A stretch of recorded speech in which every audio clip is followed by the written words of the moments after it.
വിടർന്ന കണ്ണുകളുള്ള, നീണ്ട ഇടതൂർന്ന മുടിയുള്ള, മനോഹരമായ കണ്ണുകളുള്ള, ഒരു വരി പോലും തെറ്റാത്ത പല്ലുകളുള്ള പെൺകുട്ടികളെ ഇന്നും മലയാളികൾ വിളിക്കുന്നത് മൂനുഷയോട് ഉപമിച്ചുകൊണ്ടാണ്. മൂനുഷയെപ്പോലുള്ള പെൺകുട്ടി. അങ്ങനെ നോക്കുമ്പോൾ ഓരോ നാട്ടിലും, ഓരോ ഗ്രാമത്തിലും, ഓരോ ഇടങ്ങളിലും, ഓരോ വീട്ടിലും ഒരു മൂനുഷ എക്കാലവും ജീവിച്ചിരിപ്പുണ്ട്. വെറും 21-ാമത്തെ വയസ്സിൽ സ്വന്തം മകളെ കാലം തട്ടിപ്പറിച്ചെടുത്തപ്പോൾ ഒരമ്മ പകരം വീട്ടിയത് ഓർമ്മകളുടെ ഓജസ്സിൽ ജീവിച്ചുകൊണ്ടാണ്. ആ ഓജസ്സെല്ലാം ചേർത്തുകൊണ്ട് മൂനുഷയ്ക്ക് പുനർജന്മം നൽകുകയാണ് അമ്മയായ ശ്രീദേവി ഉണ്ണി അക്ഷരങ്ങളിലൂടെ. മാതൃഭൂമി ബുക്സ് പ്രസിദ്ധീകരിച്ച എൻ്റെ മകൾ മൂനുഷ എന്ന അതുല്യമായ ഒരു പുസ്തകം മൂനുഷയുടെ ഓർമ്മകളാൽ ജീവസുറ്റു നിൽക്കുന്നു. അടിമുടി അമ്മ മണമുള്ളൊരു പുസ്തകം. ഒരമ്മ മകളെ ആരാധനയോടെ നോക്കിക്കാണുന്ന ഒരു പുസ്തകം. അതേസമയം മോനിഷ എന്ന് പറയുന്ന ഒരു അഭൗമ സൗന്ദര്യത്തെ നമ്മൾക്ക് മണക്കാൻ പറ്റുന്നൊരു പുസ്തകം. ഒരമ്മയും മകളെയും ഒരേപോലെ അക്ഷരങ്ങൾ വായിക്കുന്നവർക്ക് മണത്ത് തരുന്നൊരു പുസ്തകമാണിത്. എങ്ങനെയാണ് ഒരു മകളെ ഇത്രയധികം ആരാധിക്കാൻ കഴിയുന്നത്? മകളെ ആരാധിക്കുക എന്ന് പറഞ്ഞാൽ അവൾ ജനിക്കുന്നതിന് മുമ്പേ ഞാൻ ആരാധന തുടങ്ങിയതാന്ന് പറയാം. കാരണം ഞാൻ പറയാം, എനിക്കെന്തോ ഒരു പെൺകുഞ്ഞ്, ഒരു പെൺകുട്ടി എന്ന് പറഞ്ഞത് എനിക്കൊരു ഭയങ്കര ആഗ്രഹമായിരുന്നു. അപ്പോൾ എനിക്കെന്താണെന്ന് വെച്ചാൽ ഞാനൊരു ആക്ട്രസ് ആവണമെന്നല്ല വലിയ ആഗ്രഹം. എനിക്കെന്നും ഡാൻസും പാട്ടും അഭിനയവും അതായിരുന്നു എനിക്ക് കൂടുതൽ ഇഷ്ടം. അക്കാഡമിക്കലായതും കൂടി എനിക്ക് താല്പര്യമൊന്നും അത്ര ഉണ്ടായിരുന്നില്ല. പിന്നെ കോളേജിലും സ്കൂളിലും കോളേജിലൊക്കെ അങ്ങനെ ശരിക്കും പോകണമല്ലോ, അതിന് വേണ്ടിയിട്ട് കഷ്ടപ്പെട്ട് പഠിച്ചിട്ടൊന്നും അങ്ങോട്ട് പാസ്സാവും. ഒരു നരങ്ങി പാസ് എന്ന് പറഞ്ഞ മാതിരി ഒരു പാസ്സെങ്കിലും ആവും. എനിക്ക് അത്രയ്ക്ക് താല്പര്യം. പിന്നെ എലക്യൂഷൻ കോമ്പറ്റീഷൻസ് അത് ഇതിനൊക്കെ പോവാം. അങ്ങനെ എല്ലാ പരിപാടികളിലൊക്കെ പോകണമെന്ന്. അപ്പോൾ ഞാൻ എങ്ങനെയായിട്ട് എനിക്ക് ഭയങ്കര ഡാൻസ് ഭ്രാന്താണ്, പാട്ട് ഭ്രാന്താണ്, അഭിനയം ഭ്രാന്താണ്, ഇതൊക്കെ ഇഷ്ടമാണ്. എപ്പോഴും എൻ്റെ പേര് ഞാൻ ഒരു കലാകാരിയാണ്. എൻ്റെ ഓർമ്മ വെച്ച നാൾ മുതൽ ഞാൻ അങ്ങനെയാണ്. എനിക്കൊരു കഴിവുണ്ട് എന്നൊക്കെ ഒരു കോൺഫിഡൻസിൻ്റെ ആളായിരുന്നു കുട്ടിക്കാലം മുതൽ. അപ്പോൾ അത് കല്യാണം കഴിച്ചപ്പോൾ എൻ്റെ ഹസ്ബൻഡ് അതുപോലെ തന്നെ നന്നായി പാടും. അപ്പോൾ എൻ്റെ ഡാൻസിന് പാടിത്തരും. അങ്ങനെ ആ വീട്ടിലും ഇതൊക്കെ തന്നെ ആയിരുന്നു. നല്ല ഒരു അറ്റ്മോസ്ഫിയറായിരുന്നു. അപ്പോൾ എൻ്റെ വീട്ടിൽ എൻ്റെ ചേച്ചി പ്രസവിച്ചത് 3 ആൺകുട്ടികൾ, ഞാൻ പ്രസവിച്ചതും ആൺകുട്ടി. അപ്പം എനിക്ക് പേടിയായി, എനിക്ക് ഞങ്ങളുടെ വീട്ടിൽ പെൺകുട്ടി ഉണ്ടാവില്ലേ. അപ്പോൾ എനിക്കൊരു പെൺകുട്ടി ഇല്ലാണ്ട് ഞാനെങ്ങനെ, അന്ന് ആൺകുട്ടികൾ ഡാൻസ് കളിക്കണതും അതൊന്നും നമ്മളെ മനസ്സിൽ വരുന്ന കാലമല്ലല്ലോ.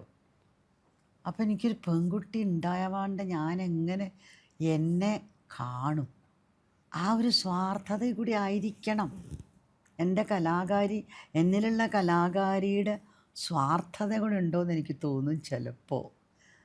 ഞാൻ അങ്ങനെ അതുകൊണ്ടാണ് ഈ ഒരു പെൺകുട്ടിക്ക് വേണ്ടി എത്ര പ്രാർത്ഥിച്ചത്. കഠിനമായ പ്രാർത്ഥന ഉണ്ടായിരുന്നു കേട്ടോ.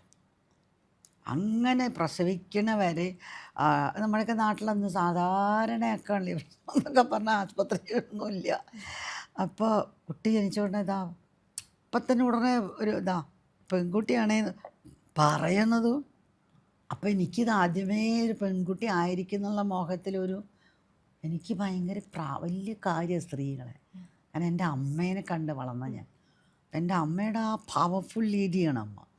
അപ്പം അമ്മയുടെ എല്ലാ കഴിവുകളും ഒരിക്കൽ അച്ഛൻ എന്നോട് പറഞ്ഞത്, അമ്മയുടെ ഗുണങ്ങളും മുഴുവനൊന്നും മക്കൾക്ക് കിട്ടിയിട്ടില്ലല്ലോ എന്ന് പറഞ്ഞ അച്ഛൻ. അപ്പം അതായത് ഞാൻ അമ്മയുടെ അത്ര ഒന്നും ആവണില്ല എന്നല്ല എന്നോട് അച്ഛൻ പറഞ്ഞേ. അപ്പം അത്രയും കാര്യം എനിക്ക് അമ്മയാണ്. അപ്പം അമ്മ ഒരു സ്ത്രീ. അപ്പം എനിക്ക് സ്ത്രീകളെ ഭയങ്കര ആരാധനയായിരുന്നു. അപ്പം എൻ്റെ പേരെ എനിക്ക് ഒരു പെൺകുട്ടി ഉണ്ടായാലാണ്. ആൺകുട്ടികളെന്നും സുരക്ഷയാണ്, പെൺകുട്ടികൾ ഈ കലാപരിപാടികൾ, ഡാൻസ്, പാട്ട്, നന്നായി ഡ്രസ്സ് ചെയ്യുക, ഭംഗിയാക്കി കൊണ്ടുനടക്കുക, അങ്ങനെ ഒരു ഡോള്, അത് പെൺകുട്ടിയാകുമ്പോഴേ പറ്റുള്ളൂല്ലോ. അപ്പോൾ അങ്ങനെ അന്നേ തുടങ്ങിയതാണ്. മോളെ ജനിച്ച് വീണത് കയ്യിൽ വീണ സമയത്തേ ഞാൻ ടോട്ടലി അങ്ങനെയാണ് കുട്ടിയോട്. ഇപ്പോഴാണ് അത് ആരാധന എന്ന് എനിക്ക് മനസ്സിലാവണേ. അത് മനുഷ്യയാണ് എനിക്ക്. അതാണ് ഒരു കുട്ടി കൈ കിട്ടിയപ്പോൾ എൻ്റെ മോഹമായിരുന്നു അത്. അപ്പോൾ ഒരുപക്ഷെ ഞാൻ അതുകൊണ്ടായിരിക്കാം. പിന്നെ ആ കുട്ടി ചിരിക്കുന്നതും കളിക്കുന്നതും നടക്കുന്നതും സാധാരണ എല്ലാ അമ്മമാർക്കും ഉണ്ടാവും ഇതൊക്കെ. എനിക്ക് സ്വന്തം മാത്രമായിട്ട് ഉണ്ടാവുന്ന കാര്യമൊന്നും അല്ല എന്ന് ഞാൻ വിശ്വസിക്കുന്നു. പക്ഷേ എല്ലാം ഇങ്ങനെ എല്ലാത്തിനും ഒരു പ്രത്യേകതയാണ്. എനിക്ക് എന്തോ ഒരു ഡോള് കിട്ടിയ മാതിരിയായിരുന്നു. അപ്പം എനിക്ക് വേണ്ടതൊക്കെ ഞാൻ അവളെ പഠിപ്പിക്കാൻ എല്ലാം ഇങ്ങനെ കാണുമ്പോൾ ആ കുട്ടിയാണെങ്കിലും ഒരു കാര്യം രണ്ടാമത് പറയണ്ട. അതാണ് ഭയങ്കര ഒരു ഇൻബോൺ ടാലൻ്റായിരുന്നു. നടക്കണത് കണ്ടാൽ തന്നെ അയ്യോ ഇവളൊരു വലിയ ഡാൻസർ ആവുമല്ലോ എന്ന് പറയും. അപ്പോൾ അതൊരു ഇൻബോൺ ടാലൻ്റ് ഇതൊക്കെ കൂടി കാണുമ്പോൾ പിന്നെ എനിക്ക് ആരാധന അല്ലാണ്ട് എന്താ വരിക. പിന്നെ അവളുടെ പ്രൊട്ടക്ഷനായി അങ്ങനെയാണ് തോന്നുന്നത്. അവസാനം വരെ അത് എപ്പോഴും അങ്ങനെ തന്നെയാണ് തോന്നുന്നത്. ഇപ്പോഴും എനിക്ക് തോന്നുന്നില്ല. അവളൊക്കെ പോയൊക്കെ ശരി, എല്ലാം കാര്യങ്ങളൊക്കെ എനിക്ക് മനസ്സിലാക്കാണ്ട് റിയാലിറ്റിയാണെന്ന് പറയാം. പക്ഷേ ഇന്നും എനിക്ക് മനുഷ്യ എന്ന് പറഞ്ഞാൽ ഒരാരാധനയാണ്. നീ ഇങ്ങനെ ഇതൊക്കെ ചെയ്തു, നീ ഇങ്ങനെ, ഞങ്ങൾക്കറിയില്ല. അവൾ ഫസ്റ്റ് നഗക്ഷതങ്ങളിൽ പോയിട്ടൊരു നാഷണൽ അവാർഡ് കിട്ടുന്നു ഞാൻ എക്സ്പെക്റ്റ് ചെയ്തിട്ടില്ല. പക്ഷെ അത് അത്ര സന്തോഷമില്ലായിരുന്നു നാഷണൽ അവാർഡ് കിട്ടിയ സമയത്ത്. ഇല്ല, അമ്മയ്ക്ക് സന്തോഷമില്ലായിരുന്നു. അത് മകള് ചോദിക്കുകയും ചെയ്തു. നമുക്കിത് എന്താ വേണ്ടിയിരുന്നില്ല എന്നാണ് പറഞ്ഞത്. അമ്മ എന്താ അമ്മ എന്താ എന്നെ അമ്മ കൺഗ്രാജുലേറ്റ് ചെയ്യാൻ എന്ന് വെച്ചു. രാവിലെ ചോദിക്കണം, രാത്രിയാണല്ലോ അറിയണേ. അപ്പം രാത്രി അവൾ ഉറങ്ങിയിട്ടില്ല എന്നോ എന്താ വെച്ചാൽ നാളെ അവർ മാറ്റി പറയുമോ, തെറ്റിപ്പോയത് അത് പറയും. വളരെ പ്രാക്ടിക്കലാണ്. അപ്പം ഞാൻ പറഞ്ഞ അതെ പരീക്ഷയിലൊക്കെ മാർക്ക് ഇത്രയും തെറ്റിപ്പോയി എന്ന് പറഞ്ഞാൽ അവർ അല്ല നാളെ may be they may give some correction, അതുകൊണ്ട് ആയിരിക്കുമോ എന്ന് എനിക്ക് തോന്നി. അപ്പം എനിക്ക് ഉറക്കം വന്നില്ല, അതൊക്കെ ആലോചിച്ച് പനി പിടിക്കണോ. അപ്പം എന്നോട് ചോദിച്ചു അമ്മ എന്തായാലും പറയാത്തത്, നോട്ട് സോ ഹാപ്പി എന്ന്. ഞാൻ പറഞ്ഞു നമുക്കിത് വേണ്ടായിരുന്നു മോളെ എന്താ ഞാൻ പറഞ്ഞു. സത്യമാണ്. കാരണം എനിക്ക് സന്തോഷവും ആഹ്ലാദവും ബഹളവും കിട്ടുന്നല്ല. ഉടനെ എനിക്ക് മറ്റുള്ള കുറേ ആർട്ടിസ്റ്റിൻ്റെ മനസ്സിൽ വന്നു. നാഷണൽ അവാർഡ് കിട്ടിയിട്ടുള്ള പലർക്കും എന്ത് സംഭവിച്ചു, ശോഭ എന്ത് സംഭവിച്ചു, സ്മിത പട്ടേൽ എന്ത് സംഭവിച്ചു, ഇതൊക്കെ എൻ്റെ മനസ്സിൽ കിടക്കുകയാണ്. അപ്പോൾ അതിലാണ് ഞാൻ പറഞ്ഞത്, അത്രയും വലിയൊരു പദവിയിലെത്തി നിന്നാൽ എന്തെങ്കിലും കുട്ടിക്ക് കണ്ണു തട്ടുമോ. അത് അമ്മ എന്നുള്ളതിലാണ് സന്തോഷമില്ലായ വന്നത്. എൻ്റെ കുട്ടിയുടെ സുരക്ഷ അതാണ്. കണ്ണു തട്ടുമോ എന്നുള്ളൊരു ചിന്ത നമ്മൾ വിശ്വസിക്കുന്ന നമ്മുടെ വിശ്വാസങ്ങളല്ലേ. അപ്പോൾ കണ്ണു തട്ടുമോ ആരെങ്കിലും, അതായിരുന്നു എൻ്റെ പേടി. 9ാമത്തെ വയസ്സിൽ ആദ്യത്തെ ഓഡിഷന് പത്മരാജൻ്റെ സിനിമയിലേക്കാണ്. 9 വയസ്സിൻ്റെ പ്രായം എത്തിയിട്ടില്ല, നീളമില്ല എന്ന് പറഞ്ഞിട്ട് തിരിച്ചയക്കുകയാണ്. അതെ. പിന്നെ പത്മരാജൻ്റെ ഏതെങ്കിലും ഒരു സിനിമയിൽ മനുഷ്യ അഭിനയിച്ചോ? വിളിച്ചിരുന്നു? പിന്നെ ഇല്ല, വിളിച്ചിട്ടുമില്ല, ഞങ്ങളെ അപ്രോച്ച് ചെയ്തിട്ടില്ല. പിന്നെ ഒന്നും അതിനെ പിന്നെ ഞാൻ മറന്നുവല്ലോ. ഞാൻ പറഞ്ഞു വേണ്ട. ഞാനും ഭയങ്കര സെൻസിറ്റീവാണ്. നമ്മൾ ഈ ദൂരഭിമാനത്തിൻ്റെ കട്ടകളുമാണ്. പിന്നെ അതന്നെ എൻ്റെ മോഹം കൊണ്ട് ഉണ്ണേടം പറഞ്ഞാണ് നാരായണൻകുട്ടി ഒന്ന് കൊണ്ട് കാണിച്ചു ഒന്ന് ഒരു 10 മിനിറ്റ് അദ്ദേഹം അവിടെയൊക്കെ എല്ലാവരും അവിടെ ഇരിക്കുന്നുണ്ട്, ലോബിയിലുണ്ടാവും, ഒന്ന് കണ്ടാൽ മതി. അവനെ കണ്ട് അപ്പം ഞാൻ ഭയങ്കര വലിയ കാര്യമായിട്ടൊക്കെ കൊണ്ടുപോയതാണ്. പക്ഷെ എനിക്ക് എൻ്റെ മകളെ തോന്നുന്ന പ്രാധാന്യം വേറെ ആൾക്ക് തോന്നണമെന്നില്ലല്ലോ. അപ്പോൾ അദ്ദേഹം അത് പറഞ്ഞ് അവൾക്കൊന്നും മനസ്സിലായില്ല, ചെറിയ കുട്ടില്ലേ. എനിക്കത് വല്ലാണ്ട് ഹേർട്ടായി. അപ്പോൾ വേറെ ഡിപ്ലോമാറ്റിക്കായിട്ടും അല്ല പറഞ്ഞപ്പോൾ കുറച്ചൊരു സ്റ്റിഫായിട്ടാണ് പറഞ്ഞത്. പിന്നെ ഡിപ്ലോമാറ്റിക്കായിട്ട് പറഞ്ഞാൽ നമുക്കറിയാം ഇല്ല കുറച്ച് രണ്ട് കൊല്ലം കഴിയില്ല നമുക്ക് അഭിനയിപ്പിക്കാം, അങ്ങനെ എന്തെങ്കിലും പറഞ്ഞെങ്കിൽ എനിക്ക് ഇത്ര വിഷമമൊന്നും വരും. അതോടുകൂടി ഞാൻ പറയാം സിനിമ വേണ്ട. ഞാൻ പറഞ്ഞു മോള് പാട്ടുണ്ട്, ഡാൻസ് ഉണ്ട്, എന്തെല്ലാം വേറെ കാര്യങ്ങളൊക്കെ ഉണ്ട്. അപ്പോൾ അതുകൊണ്ട് ഫിലിം അങ്ങോട്ട് എനിക്ക് കുട്ടിക്കാലത്ത് കാണണമെന്നായിരുന്നു മോഹം. വലിയ കുട്ടിയെ കഴിഞ്ഞാൽ ഞാൻ സിനിമയിൽ അഭിനയിപ്പിക്കുന്നു എനിക്ക് ഒരു ചിന്ത പോലും ഉണ്ടായിട്ടില്ല. എൻ്റെ വിചാരം അതൊക്കെ പിന്നെ നമുക്കൊരു ടാബും അല്ലേ, അമ്മയോട് ചോദിക്കണം. അപ്പോൾ എല്ലാവരും എന്താ പറയും, സിനിമയിലോ എന്നൊക്കെ പറയില്ലേ വീട്ടിലൊക്കെ. അപ്പോൾ ഉണ്ണേട്ടൻ അങ്ങനെയല്ലായിരുന്നു. ഉണ്ണേട്ടൻ വളരെ പ്രോഗ്രസീവായിട്ടുള്ള ആളായിരുന്നു പണ്ട് തന്നെ. അപ്പോൾ അങ്ങനെ പോയി എനിക്ക് ഭയങ്കര ഡിസപ്പോയിൻറ്റഡ് ആയി. അന്ന് ഭയങ്കര സങ്കടമൊക്കെ വന്നു. നായികയായി മനുഷ്യ പേരെടുത്തതിന് ശേഷം പത്മരാജൻ സിനിമയിലേക്ക് എൻട്രി ഇല്ല അത് വിളിച്ചിട്ടൊന്നുമില്ല. അദ്ദേഹത്തിൻ്റെ ഫിലിമിലൊന്നും അല്ല, മനുഷ്യക്കുള്ള ഒരു ഇതിലൊന്നും വന്നിട്ടില്ല. $1 മില്യൺ സ്മൈൽ അങ്ങനെയാണ് ആദ്യത്തെ അഭിനേതാവ് എന്ന രീതിയിൽ അല്ലെങ്കിൽ നടി എന്ന രീതിയിലേക്ക് ആദ്യം കിട്ടുന്ന ക്രെഡിറ്റ് അതാണ്. MT വാസുദേവനായിരുന്നു. അതെ, ഭയങ്കര വലിയ ഇതായിട്ടുണ്ട്. അവിടെ എന്നോട് പറയുകയും ചെയ്തു, ഞങ്ങളെ വിളിച്ചു പറഞ്ഞു. ഹരിഹരൻ്റെ അടുത്ത് ഞാൻ ചെന്നപ്പോൾ ആദ്യം പറഞ്ഞ വാക്കും ഇത് തന്നെ, $1 മില്യൺ. ഹരിഹരൻ ഇങ്ങനെ പറഞ്ഞു. അന്ന് വാസേട്ടൻ തന്നെ ഉണ്ണിയേട്ടനോട് പറഞ്ഞു. അതെ, അതൊരു വലിയൊരു അപ്പോൾ അവളോട് എന്തെങ്കിലും പറഞ്ഞാലും മൊത്തയ്ക്ക് നോക്കി ഇതിൻ്റെ കണ്ണൊക്കെ അഴിച്ച് ഇങ്ങനെ പറയും, കണ്ടോ അങ്കിൾ എന്നെ പറ്റി പറഞ്ഞ എങ്ങനെയാന്നൊക്കെ. അങ്ങനെ ഒരു ഒരു വളരെ പ്ലസൻ്റ് ആയിട്ടുള്ളൊരു ഓർമ്മയാണ്. മലയാളത്തിന് വളരെ പുതുമയുള്ള ഒരു പേരാണ് മോനിഷ എന്നത്, പ്രത്യേകിച്ചും 70കളിൽ. ഈ മോനിഷ എന്ന പേര് അമ്മ കണ്ടുപിടിക്കുന്നത് പോൺസിൻ്റെ പരസ്യത്തിൽ നിന്ന്.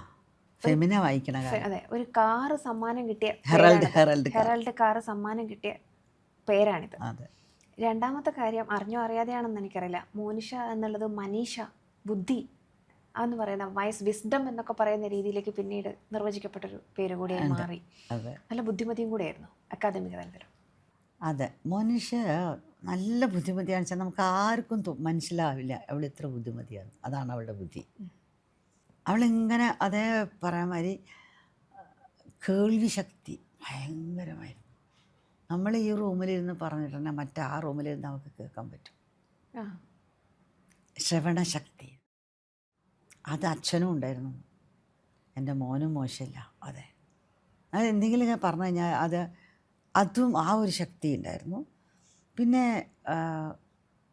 എന്തെങ്കിലുമൊക്കെ പഠിക്കുകയാണെങ്കിലും ആ എക്സാമിനൊക്കെ പഠിക്കുകയാണെങ്കിലും സ്വന്തമായിട്ടിരുന്ന് പഠിക്കൽ, അതൊന്നും ഒരുപാട് മഗ്ഗീണത് ഞാൻ കണ്ടിട്ടില്ല. അങ്ങനെ മഗ്ഗിയില്ല. പിന്നെ അതൊക്കെ വെച്ച് കഴിഞ്ഞാൽ അത് അവിടെ വെച്ചു, പിന്നെ അത് അപ്പുറത്ത് എഴുതി, പിന്നെ അങ്ങനെ ഒരു വളരെ കൂളായിട്ട് സ്വന്തം കാര്യം. ചെറിയ കുട്ടിയാകുമ്പോൾ തന്നെ ഹോംവർക്ക് ചെയ്യിക്കുക, വരൂ ഇരിക്കൂ ഒന്നും പറയണ്ട. സ്കൂളിൽ നിന്ന് വന്നാൽ അത് കഴിഞ്ഞാലൊക്കെ കൃത്യമായി അത് ചെയ്തതിന് കഴിഞ്ഞാൽ ബാക്കിയുള്ള കാര്യങ്ങളായി. പിന്നെ ഒരു നോ നോൺസെൻസ് എന്ന് പറയുന്ന സ്വഭാവമല്ലേ, അങ്ങനെയായിരുന്നു ആദ്യമേ. ഒരു നോ നോൺസെൻസ്. കണ്ടതൊന്ന് ചിരിയും കളിയൊക്കെ ഉള്ള കുട്ടിയാണ് പറഞ്ഞാലും അവിടെ കാര്യത്തിനൊക്കെ ഒരു ഭയങ്കര ഗൗരവമുണ്ടായിരുന്നു. അപ്പോൾ എപ്പോഴും ഞാൻ വിചാരിക്കും അതൊരു നോ നോൺസെൻസ്, വെറുതെ ആവശ്യമല്ലാണ്ട് വാശി പിടിക്കുക അങ്ങനെയൊന്നും ഉണ്ടായിരുന്നില്ല അവൾക്ക്. അപ്പോൾ ഇത് പഠിക്കുന്ന കാലത്ത് കുട്ടിക്കാലത്തും അതുതന്നെയാണ്. അതുകൊണ്ട് ഞാൻ പറയണത് അവൾക്ക് മനസ്സിലാവും. അമ്മയെക്കൊണ്ട് കൂടുതൽ പഠിപ്പിച്ചിട്ട് കാര്യമില്ല, അതുകൊണ്ട് വേഗം ചെയ്തോളാം. അതെ, അമ്മ അങ്ങനെ പറഞ്ഞുകൊണ്ടിരിക്കട്ടെ. എൻ്റെ വിചാരം ഞാൻ പറയണ മനസ്സിലാവില്ല, ചെയ്യുണ്ടാവില്ല എന്നൊക്കെ തോന്നും. അപ്പം പിന്നെയും പറയും. അമ്മ ഒരൊക്കെ പറഞ്ഞാൽ മനസ്സിലാവും. അതാ, നല്ല ബുദ്ധിമതിയായിരുന്നു അവൾ. എല്ലാ കാര്യത്തിലും പഠിക്കാനും പാട്ട് പാടാനായാലും പിന്നെ എല്ലാത്തിനും, ടീച്ചേഴ്സിനോടായാലും. അവളുടെ ടീച്ചേഴ്സിനും വലിയ കാര്യമായിരുന്നു. ചെറിയ ക്ലാസ്സിലും വലിയ ക്ലാസ്സിലും ആരടുത്തും ഒരു അഭിനേത്രിയെന്ന് ആർക്കും അറിഞ്ഞിട്ടില്ലല്ലോ. മോനിഷ എന്ന പേര് തീരുമാനിക്കുമ്പോൾ ദുർഗ എന്നുള്ള വേറൊരു പേരും കൂടെ, ദുർഗ മോനിഷ ആവുന്നു അല്ലേ? അപ്പോൾ കുടുംബാംഗങ്ങളെല്ലാം തന്നെ നറുക്കിട്ട് പേരെടുക്കുമ്പോൾ ഒരേ പേര് മോനിഷ എന്ന പേര് എല്ലാവരും എഴുതി വെക്കുന്നു എന്നുള്ളതാണ്. അപ്പോൾ മലയാളത്തിന് ചാർത്തപ്പെട്ട ഒരു പേരായിട്ട് അത് എല്ലാവരും കൂടെ തീരുമാനിച്ചു എന്നുള്ളതാണ്. ഇതൊക്കെ ഒരു എവിടുന്നോ ഒരു നിശ്ചയമല്ലേ ഇങ്ങനെയൊക്കെ സംഭവിക്കണമെങ്കിൽ. അതെല്ലാവരും ഒരേ പേര് ഇവരൊക്കെ കൂടി കൂട്ടിയിട്ട് ഞാൻ പറഞ്ഞിട്ട് എഴുതിയിട്ടിരിക്കുന്നത്. നമ്മളാരും അറിയുന്നില്ല. എടുത്തോളൂ തന്നെ, ഏത് എടുത്താലും പേര് മോനിഷ എന്നാവണം എന്ന് എല്ലാവർക്കും നിർബന്ധമുണ്ട്. ദുർഗ എന്ന് വിളിക്കാതെ പറ്റില്ല. കാരണം ഞാൻ വലിയ അത്രയും എൻ്റെ തട്ടകത്തെ ഭഗവതിയെ പ്രാർത്ഥിച്ച് തന്നെയല്ലേ. പെൺകുട്ടിക്ക് വേണമെങ്കിൽ ദുർഗാ ഭഗവതിയുടെ അടുത്താണ് പോയിട്ട് അധികം പറയേണ്ടത് വെച്ചിട്ട് അങ്ങനെയാണ് അവൾക്ക് അവിടെ നിന്ന് ദുർഗ മോനിഷ എന്ന് പേര്. അപ്പം എപ്പോഴും വലിയ മാമനൊക്കെ കളിയാക്കും, ഇവിടെ എന്ത് ജപ്പാൻ നെത്തിയാരോ എന്നൊക്കെ. നേശ്യാരമ്മമാരാണ് ഞങ്ങളുടെ ജാതി പേര്, ഉണ്ണി നായന്മാരുടെ ജാതി പേരാണ് നേശ്യാര നേത്യാര് എന്നൊക്കെ ഉള്ളത്. അപ്പോൾ അതൊന്ന് കളിയാക്കും, ഇവൾക്ക് പുതിയ പേരില്ല മോനിഷ നേശ്യാന്ന്. ഡോക്യുമെൻറ്റിലൊക്കെ അതായിരുന്നു പേര്, മോനിഷ. ദുർഗ മോനിഷ, ദുർഗ എലിയാസ് മോനിഷ നേശ്യാർ, അങ്ങനെ വരിക. അമ്മയ്ക്ക് ഒരിക്കൽ കുറ്റബോധം തോന്നിയിട്ട് മകളെ അടുത്ത്, അതൊരു നിറത്തിൻ്റെ പേരിലാണ്. ഇപ്പം ഇന്നത്തെ കാലത്ത് ഒരുപക്ഷെ നിറം ഏത് നിറമാണെങ്കിലും അത് ആഘോഷിക്കപ്പെടുന്നതാണ്. അതെ, മോനിഷയുടെ ഒരു ചെറിയൊരു അസ്വസ്ഥതയ്ക്ക് കാരണമായതും അതെ നിറമായിരുന്നു. അപ്പം അമ്മ മകളോട് മൗനമായിട്ട് ആകുലപ്പെടുകയും ക്ഷമ ചോദിക്കുകയും മാപ്പ് ചോദിക്കുന്ന രീതിയിലേക്ക്, അതായത് എൻ്റെ നിറം വെളുത്തിട്ടാണല്ലോ, മകളത് ഇരുണ്ടതാണല്ലോ എന്ന് പറയുമ്പോൾ ഞാനെന്തോ തെറ്റ് ചെയ്തോ എന്ന്. അതായത് അതാണ് ആരാധന. എനിക്ക് അവിടെയാണ് ആ ആരാധന കൂടുതൽ റിലേറ്റ് ചെയ്യാൻ പറ്റിയത്. ഇരുനിറം.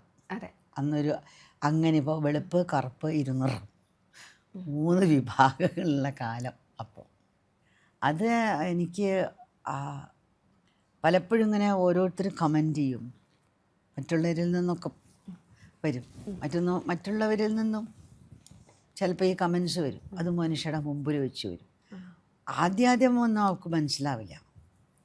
പിന്നെ എനിക്ക് തോന്നുന്നത് ഞാനപ്പോൾ ഇടയ്ക്ക് വയ്ക്കും, ഞാൻ എന്തിനാ ഇത്ര നിറം എന്തിനാ ഇത്രയൊക്കെ ഇപ്പം ഇങ്ങനെ ഇത്ര ഈ നിറനിക്കെന്ന് എനിക്ക് തോന്നും.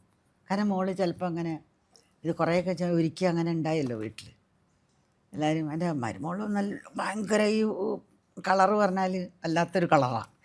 അപ്പോൾ ഞങ്ങളിടയ്ക്ക് അതാണ് ആ കൈയൊക്കെ ഇടയ്ക്ക് കൈ വെച്ചിട്ടൊക്കെ വന്ന് ഒരൊറ്റ പ്രാവശ്യം ഓടി വന്നു. അപ്പോൾ എനിക്ക് മനസ്സിലായി അതൊരു സഹിക്കാൻ വയ്യാത്ത ഒരു സമയമായതുകൊണ്ടായിരിക്കില്ലേ അങ്ങനെ ചെയ്തത്.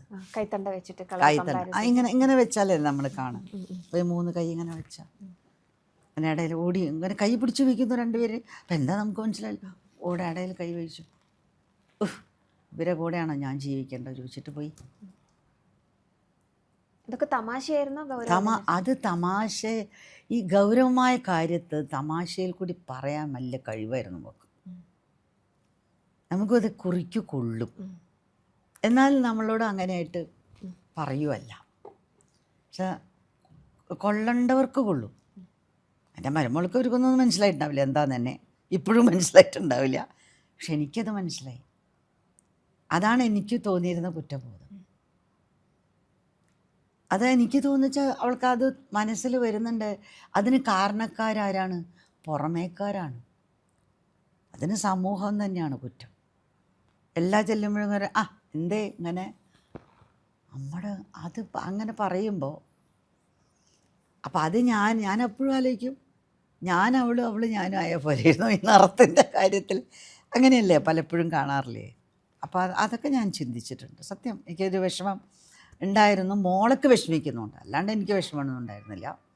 എന്നിട്ട് ചിലവർ മോളോട് മനുഷ്യയുടെ കംപ്ലക്ഷനാണ്. അതൊരു ഫിലിം നടക്കുമ്പോൾ ഒരു സിനിമാറ്റോഗ്രാഫർ മോളോട് പറഞ്ഞ മനുഷ്യ ഇംഗ്ലീഷിൽ പറഞ്ഞോട് your colour is a perfect for a camera. അയ്യോ എന്തോ ഒരു ബഹളമായിരുന്നു അന്ന് വന്നിട്ട് പറയും. Look that. എൻ്റെ കംപ്ലക്ഷനാണ് ബെസ്റ്റ് ക്യാമറയിൽ. നമ്മൾ തീർച്ചയായിട്ടും മോളെ ഫീച്ചേഴ്സൊക്കെ നല്ലോണം ക്ലിയറായിട്ട് കാണണമെങ്കിൽ ഇനി വളിച്ച മുഖം കണ്ട ഒരു കാര്യമില്ല. അപ്പോൾ പറയാതെ അത് കേൾക്കുമ്പോൾ എനിക്ക് മനസ്സിലായി അത് അവൾക്കൊരു കൺസോളേഷൻ. അപ്പോൾ എനിക്ക് വിഷമം തോന്നാതിരിക്കുക ഉള്ളിൽ. ഈ കമ്പാരിസൺ വരുന്നതുകൊണ്ടാണല്ലോ ബുദ്ധിമുട്ട്. അപ്പോൾ എൻ്റെ കമ്പാരിസൺ വരുമ്പോൾ എനിക്ക് വിഷമമായിരുന്നു. അതേപോലെയാണ് വളരെ സീനിയറായ ഒരു നടി പറഞ്ഞത്, മുടി അഴിച്ചിടരുത്. മുടി അഴിച്ചിടണ്ട എന്ന് പറഞ്ഞു. അത് ഒരു ഇങ്ങനെയൊന്നും ശൈല ശ്രീദേവി അത്. അപ്പം പിന്നെ വീട്ടിൽ കുറേ കഴിഞ്ഞപ്പോൾ അമ്മ എന്നോട് എൻ്റെ അമ്മയും പറഞ്ഞു, അത് മുടി നീ കാലിൻ്റെ താഴേക്ക് പോകണ വെട്ടിക്കോട്ടോ, കാലം മുടിയാണ്. അത്രയും മുടി വരുന്ന കാലം. എൻ്റെ മുടി എത്രയോ ഉണ്ടായിട്ട് അമ്മയും മുത്തശ്ശി മുറിക്കാണ്ട് വിട്ടതാണ് ഇതുവരെ നിന്നത്. അപ്പോൾ ഒരുപാട് മുടി ഉള്ളൊരു സമ്പ്രദായമുണ്ട് വീട്ടിൽ. എനിക്കും എൻ്റെ ചേച്ചിക്കും അമ്മയ്ക്കും മുത്തശ്ശിക്കൊക്കെ ധാരാളം മുടികളാണ്. അപ്പോൾ മുടി ഞങ്ങളുടെ വീട്ടിലൊരു ഫാക്ടറാണ്. പക്ഷേ ഇവളുടെ എന്താ വെച്ചാൽ ഞാൻ ഇത്ര വെച്ച് വെട്ടിയാൽ അതൊക്കെ എൻ്റെ ഇപ്പോഴും പ്രൂഫാണ്. ഞാനിങ്ങനെ ഇടയ്ക്കിടയ്ക്ക് അരയ്ക്ക് താഴെ വെച്ച് കമ്മീസിൻ്റെ ലെങ്ത് ഇല്ലേ, ഷൽവാർ കമ്മീസ്, ആ ലെങ്ത്തിലേക്ക് മുടി പോകും. അപ്പോൾ ഞാൻ കട്ട് ചെയ്യും, 6 ഇഞ്ച് കട്ട് ചെയ്യും. 6 ഇഞ്ച് ഇത് കട്ട് ചെയ്ത് കെട്ടി റബ്ബർ ബാൻഡിൽ അവിടെ വയ്ക്കും. പിന്നെ കുറച്ച് ദിവസം കഴിഞ്ഞാൽ റെഡിയായി, പിന്നെ ഒരു 6 ഇഞ്ചാവും. അപ്പോൾ അത് അങ്ങനെ മുടി നീളരുത് എന്നും പറയുന്ന കേട്ടിട്ടുണ്ട്. പക്ഷേ അത് പറഞ്ഞു കഴിഞ്ഞാൽ എൻ്റെ മുത്തശ്ശിക്ക് ഏലറൊക്കെ ഉണ്ടായിരുന്നു. അപ്പോൾ ഞാൻ അതിന് ഒരു പ്രശ്നമൊന്നും കണ്ടിട്ടില്ല. ഓക്കെ, ഒരു ഹ്യൂമൻ ബോഡി ഫാക്ടറും കൂടെയാണല്ലോ, ഹെറിഡിറ്റിയും എല്ലാം ബാധിക്കുന്ന ഒരു കാര്യമാണ്. അതൊക്കെ ആയിരിക്കും. പക്ഷെ വേറെ തന്നെയായിരുന്നു വെളിച്ചെണ്ണയൊക്കെ തലയിലേക്കാനുള്ള കൂട്ടം. അല്ല, അതൊരു 5 ഞങ്ങളുടെ ഒരു 5 ജനറേഷൻസ് ആയിട്ട് ഞങ്ങൾ സമ്പ്രദായത്തിൽ തേച്ച് വരുന്ന. അപ്പോൾ ഞങ്ങളുടെ വീട്ടിലെല്ലാവർക്കും നല്ല മുടി ഉണ്ടായിട്ടുമുണ്ട്. അതെങ്ങനെയായിരുന്നു? അത് ഞാൻ കംപ്ലീറ്റ് അതിൻ്റെ റെസിപ്പി വരെ എഴുതിയിട്ടുണ്ട്. ഇപ്പോഴത്തെ പെൺകുട്ടികൾ വൈറ്റമിൻ ഡി ഡെഫിഷ്യൻസി കാരണം ഹെയർ ഫാൾ കാരണം വല്ലാതെ ബുദ്ധിമുട്ടുന്ന കുട്ടികളാണ്. മോനിഷയുടെ മുടിയുടെ രഹസ്യം ഇതായിരുന്നു എന്ന് വെളിപ്പെടുത്തിയാൽ. ഞാൻ മനുഷ്യയുടെ മുടി നല്ല കാരണം ഞങ്ങളുടെ പണ്ട് നമ്മൾ ചൊവ്വ വെള്ളി വെച്ച് ഞങ്ങളെ തലയിൽ തേപ്പിച്ച് എണ്ണ കുളിപ്പിക്കലും താളി തേപ്പിക്കലും ഭയങ്കര പ്രശ്നമായിരുന്നു വീട്ടിൽ. എപ്പോൾ നോക്കിയാലും നമ്മളെ കുളിയാണ്. കൊടിയാഴ്ച, വെള്ളിയാഴ്ച, ചൊവ്വാഴ്ച, ഞായറാഴ്ച, ഇതിങ്ങനെ ഒരു പ്രോസസ്സ് നടന്നുകൊണ്ടിരിക്കും. ഞങ്ങൾ ചെറിയ കുട്ടികളാകുമ്പോൾ മുടി കുറേ ഉണ്ടാവും. പിന്നെ അതൊക്കെ നേരെയാക്കലൊക്കെ വലിയ പ്രയാസം തന്നെയായിരുന്നു അവർക്കൊക്കെ, അമ്മയ്ക്കും അവർക്കൊക്കെ. അപ്പോൾ ആ ഒരു മുടി, ആ ഒരു എണ്ണ തന്നെ എന്നെ വീണ്ടും തേൽപ്പിച്ചുകൊണ്ടിരുന്നു. കല്യാണം കഴിഞ്ഞപ്പോൾ എൻ്റെ ഭർത്താവിൻ്റെ അമ്മ അതൊക്കെ ഏറ്റെടുത്ത് അത് മുഴുവനും ഉണ്ടാക്കി ആ എണ്ണ തന്നെ എൻ്റെ മക്കൾക്കും ഞാൻ കണ്ടിന്യൂ ചെയ്യാണ് കണ്ടിന്യൂസ് ആയിട്ട്. അപ്പോൾ ആ എണ്ണ മുടി കുഴിയൊന്നുമില്ല അങ്ങനെ. സിനിമയിൽ നിന്നും ഇനി സിനിമ വേണ്ട എന്ന് പലവട്ടം തീരുമാനിച്ചതാണ്. അതെന്ന് വെച്ചാൽ ഓരോന്നിങ്ങനെ കുറുമ്പടിക്കുമ്പോൾ അവൾ പറയും എനിക്ക് ഇനി സിനിമ വേണ്ട. ചിലതൊന്നും അവൾക്ക് ബോധ്യപ്പെടുന്നില്ല. അപ്പോൾ എന്തിനാണ് അങ്ങനെ വെച്ചാൽ അവിടെ പഠിക്കുന്ന കുട്ടിയല്ലേ, അപ്പോൾ എന്ത് വൈഷുഡായി അങ്ങനെയൊക്കെ തോന്നും. ആ ചില സന്ദർഭങ്ങളൊക്കെ പേടിച്ചു പോയിട്ട് ഞാനൊരു ദിവസം. അപ്പം നമുക്കൊരു കമ്മിറ്റ്മെൻറ്റ് വന്നാൽ അവിടെ നിന്ന് ഇറങ്ങി ഇഷ്ടപ്പെടാൻ വരാൻ പറ്റിയൊരു ഫീൽഡൊന്നും അല്ല സിനിമ. സിനിമ വളരെ ഗൗരവമുള്ള ഒരു കാര്യം. എത്രയോ മനുഷ്യർ കൂടി എത്രയോ ആയിട്ട് ഇലോബറേറ്റ് ആയിട്ട് പോണ ഒരു കാര്യമാണ്. അതിലൊരു ക്യാരക്ടർ അങ്ങോട്ട് പറ്റില്ല എന്നൊക്കെ പറഞ്ഞ് പോകാൻ പാടുമോ? നമ്മുടെ കമ്മിറ്റ്മെൻറ്റിന് അതൊക്കെ ധാർമ്മികമായിട്ടുള്ള കാര്യമല്ലല്ലോ. അപ്പോൾ അത് വരെ എനിക്ക് പേടിയാണ് ചിലപ്പോൾ. അത് ഞാൻ പിന്നെ പറഞ്ഞ് പിടിച്ച് ശരി അത് കഴിഞ്ഞാൽ നമുക്ക് വേണ്ട. ഞാനും പറയും ഇത് കഴിയട്ടെ, ഇതങ്ങോട്ട് കഴിഞ്ഞോട്ടെ, പിന്നെന്താ മോളെ പ്രശ്നം, പഠിക്കുകയാണ്, എനിക്കും എൻ്റെ വേറെ പണീൻ്റെ, എനിക്ക് എൻ്റെ ബിസിനസ്സിന് ഞാനാണ് ഈ മോളെ നോക്കണേ. I was an entrepreneur. അപ്പോൾ എൻ്റെ പണികളും എനിക്കൊരു ലെതർ ഫാക്ടറി ഉണ്ടായിരുന്നു. ആദ്യം ഒരു സ്ക്രീൻ പ്രിൻറ്റിങ് യൂണിറ്റ്. അതിൽ നല്ല 8-9 സ്ത്രീകൾ, എൻ്റെ അമ്മയുടെ നിന്ന് പഠിച്ചതാണ് ഈ സ്ത്രീകൾക്ക് ജോലി കൊടുക്കൽ. പേപ്പർ മെഷൊക്കെ എൻ്റെ അമ്മ തുടങ്ങിയ കാലമാണ്. അപ്പോൾ അത് കണ്ട് പഠിച്ചിട്ട് പെൺകുട്ടികൾക്ക് എന്നും ജോലി കൊടുക്കുക, അത് അന്നത്തെ കാലത്ത് വേണമല്ലോ. അപ്പോൾ ഒരു 9 പെൺകുട്ടികളൊക്കെ വെച്ചിട്ട് ഞാനൊരു SSI യൂണിറ്റൊക്കെ തുടങ്ങി സ്ക്രീൻ പ്രിൻറ്റിങ് ചെയ്തു. അന്നത്തെ ഇവരൊക്കെ തുടങ്ങണ കാലമാണ്, ഈ വിപ്രോ പിന്നൊക്കെ തുടങ്ങണ കാലമാണ് ബാംഗ്ലൂർ. അവരുടെയൊക്കെ സ്റ്റേഷനറി എൻ്റെ പ്രിൻറ്റിങ് പ്രസ് അടിച്ചു പോയതാണ്. HCL, Wipro, Mysore sugar mills, ഇങ്ങനെ കുറേ സ്റ്റേഷനറി. അപ്പോൾ അതൊക്കെ ഈ കുട്ടികളൊക്കെ ഈ 9 പെൺകുട്ടികളായിരിക്കും, ഒക്കെ യങ് ഗേൾസ്. അവർക്ക് ട്രെയിനിങ് കൊടുത്ത് ഞാൻ ട്രെയിനിങ് ചെയ്തു ആദ്യം, എൻ്റെ ഒരു ഫ്രണ്ടും കൂടി. പിന്നെ ഞാനൊരു യൂണിറ്റ് ഇട്ടു കാർ ഷെഡ് തന്നെ. അപ്പോൾ വീടും നോക്കാം ഇത് പ്രിൻറ്റിങ് പ്രസ് നോക്കാം. അങ്ങനെ ഒരു നല്ല സംഭവമായിട്ട് നല്ല പ്രോഫിറ്റും ഉണ്ടാക്കി. നല്ല ഗംഭീരമായ ഗ്രീറ്റിങ്സ്, അങ്ങനെ കുറേ പ്രിൻറ്റിങ് അടിച്ചു. പിന്നെ ഞാൻ ലെതറിലേക്ക് ഡൈവേഴ്സിഫൈ ചെയ്തു. പിന്നെ ഈ ലെതർ ഗുഡ്സൊക്കെ എക്സ്പോർട്ട് ചെയ്തു. അപ്പോൾ അതിനൊക്കെ ഞാൻ എക്സ്പോർട്ടറും കൂടെയാണ്. I was exporting. യെസ്. അന്ന് ഗവൺമെൻറ്റിൻ്റെ ലെതർ ആയതുകൊണ്ട് 26% ഇൻസെൻറ്റീവ് ഗവൺമെൻറ് മാത്രം തരും. പിന്നെ നമ്മുടെ പ്രോഫിറ്റും. അപ്പം I was a good business woman. അതെനിക്കെപ്പോഴും ധൈര്യമായിട്ട് പറയാം. അതങ്ങനെ കണ്ടിന്യൂ ചെയ്യാൻ ഇത് വന്നപ്പോൾ എല്ലാം പോയതാണ്. ഈ ഒരു ഇതോടുകൂടി എനിക്കും വലിയ ഒരു ഇതില്ലാതായി. പിന്നെ അപ്പോൾ അന്നത്ര ഞാൻ ഡാൻസിൽ ഇൻസ്റ്റിറ്റ്യൂഷൻ ഒന്നും ഞാൻ നടത്തിയിട്ടില്ലല്ലോ. വെറുതെ 2 കുട്ടികൾ വന്നാൽ അവർക്ക് പഠിപ്പിക്കും. പിന്നെ ക്ലബ്ബുകളിലൊക്കെ ഞങ്ങളുടെ ക്ലബ്ബിൽ, ഞങ്ങളുടെ അസോസിയേഷൻസിൽ കളിപ്പിക്കും. അത്രയ്ക്ക് തന്നെയുള്ളൂ.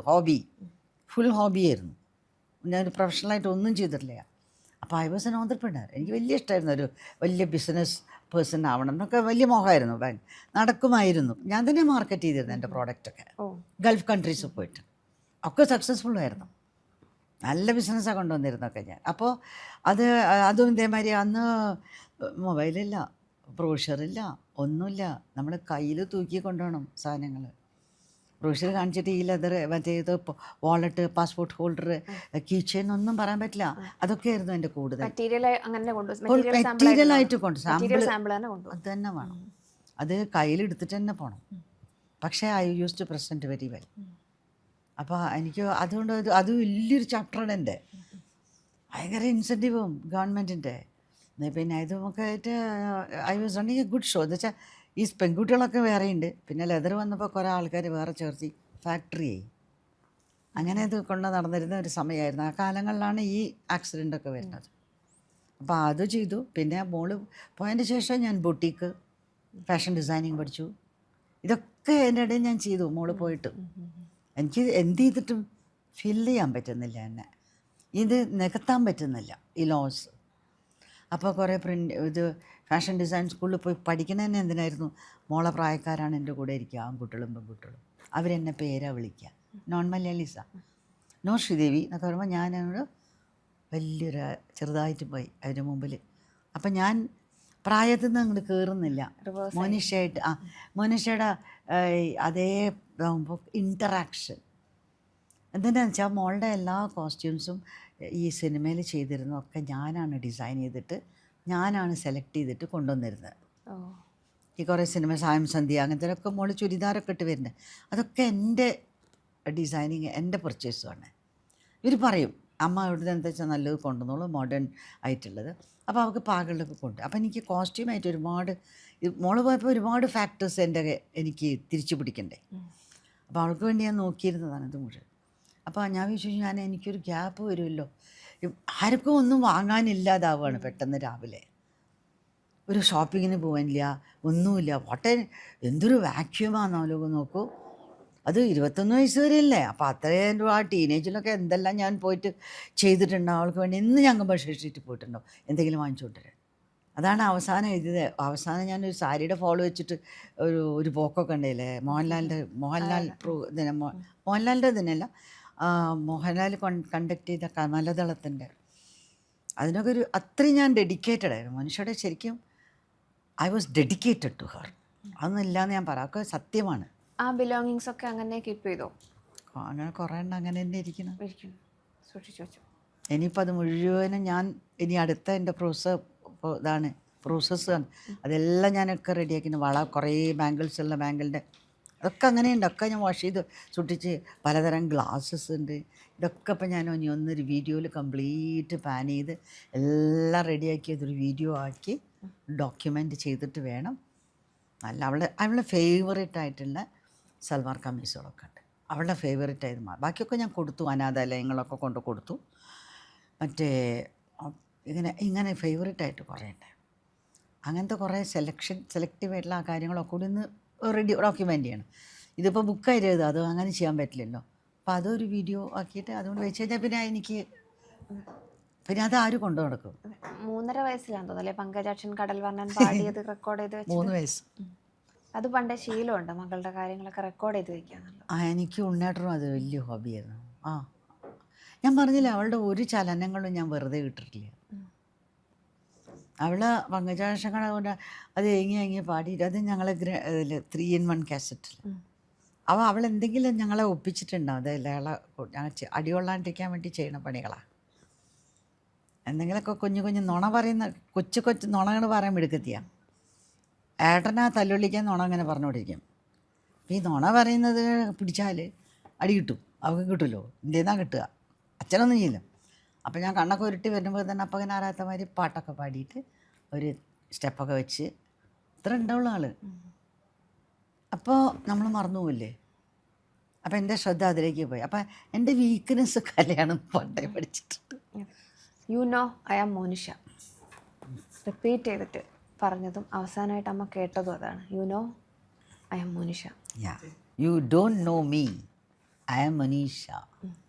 അങ്ങനെയാണ് പറയണ വിധത്തിനോ അതാണ് you don't know me, I am Manisha. അത്ര എന്ത് ആ ടോൺ എനിക്ക്, ശബ്ദം എനിക്ക് ഇപ്പോഴും ചെവിയിലുണ്ട്. ആ ഒരു ഈണത്തിലാണ്. ആദ്യം പറഞ്ഞു എന്നോട് you don't know me, I am Manisha എന്ന് പറഞ്ഞു. അപ്പോൾ ഞാൻ പറഞ്ഞു അങ്ങനെ ഒരു ഭഗവതിയുടെ ഒരു റേസ് ഇങ്ങോട്ട് വന്നിരിക്കുക നമ്മുടെ മുമ്പിൽ. അതിനെ കളിയായി ചിരിച്ചതാണ് ഞാൻ സന്തോഷം കൊണ്ടാണ് പറഞ്ഞത്.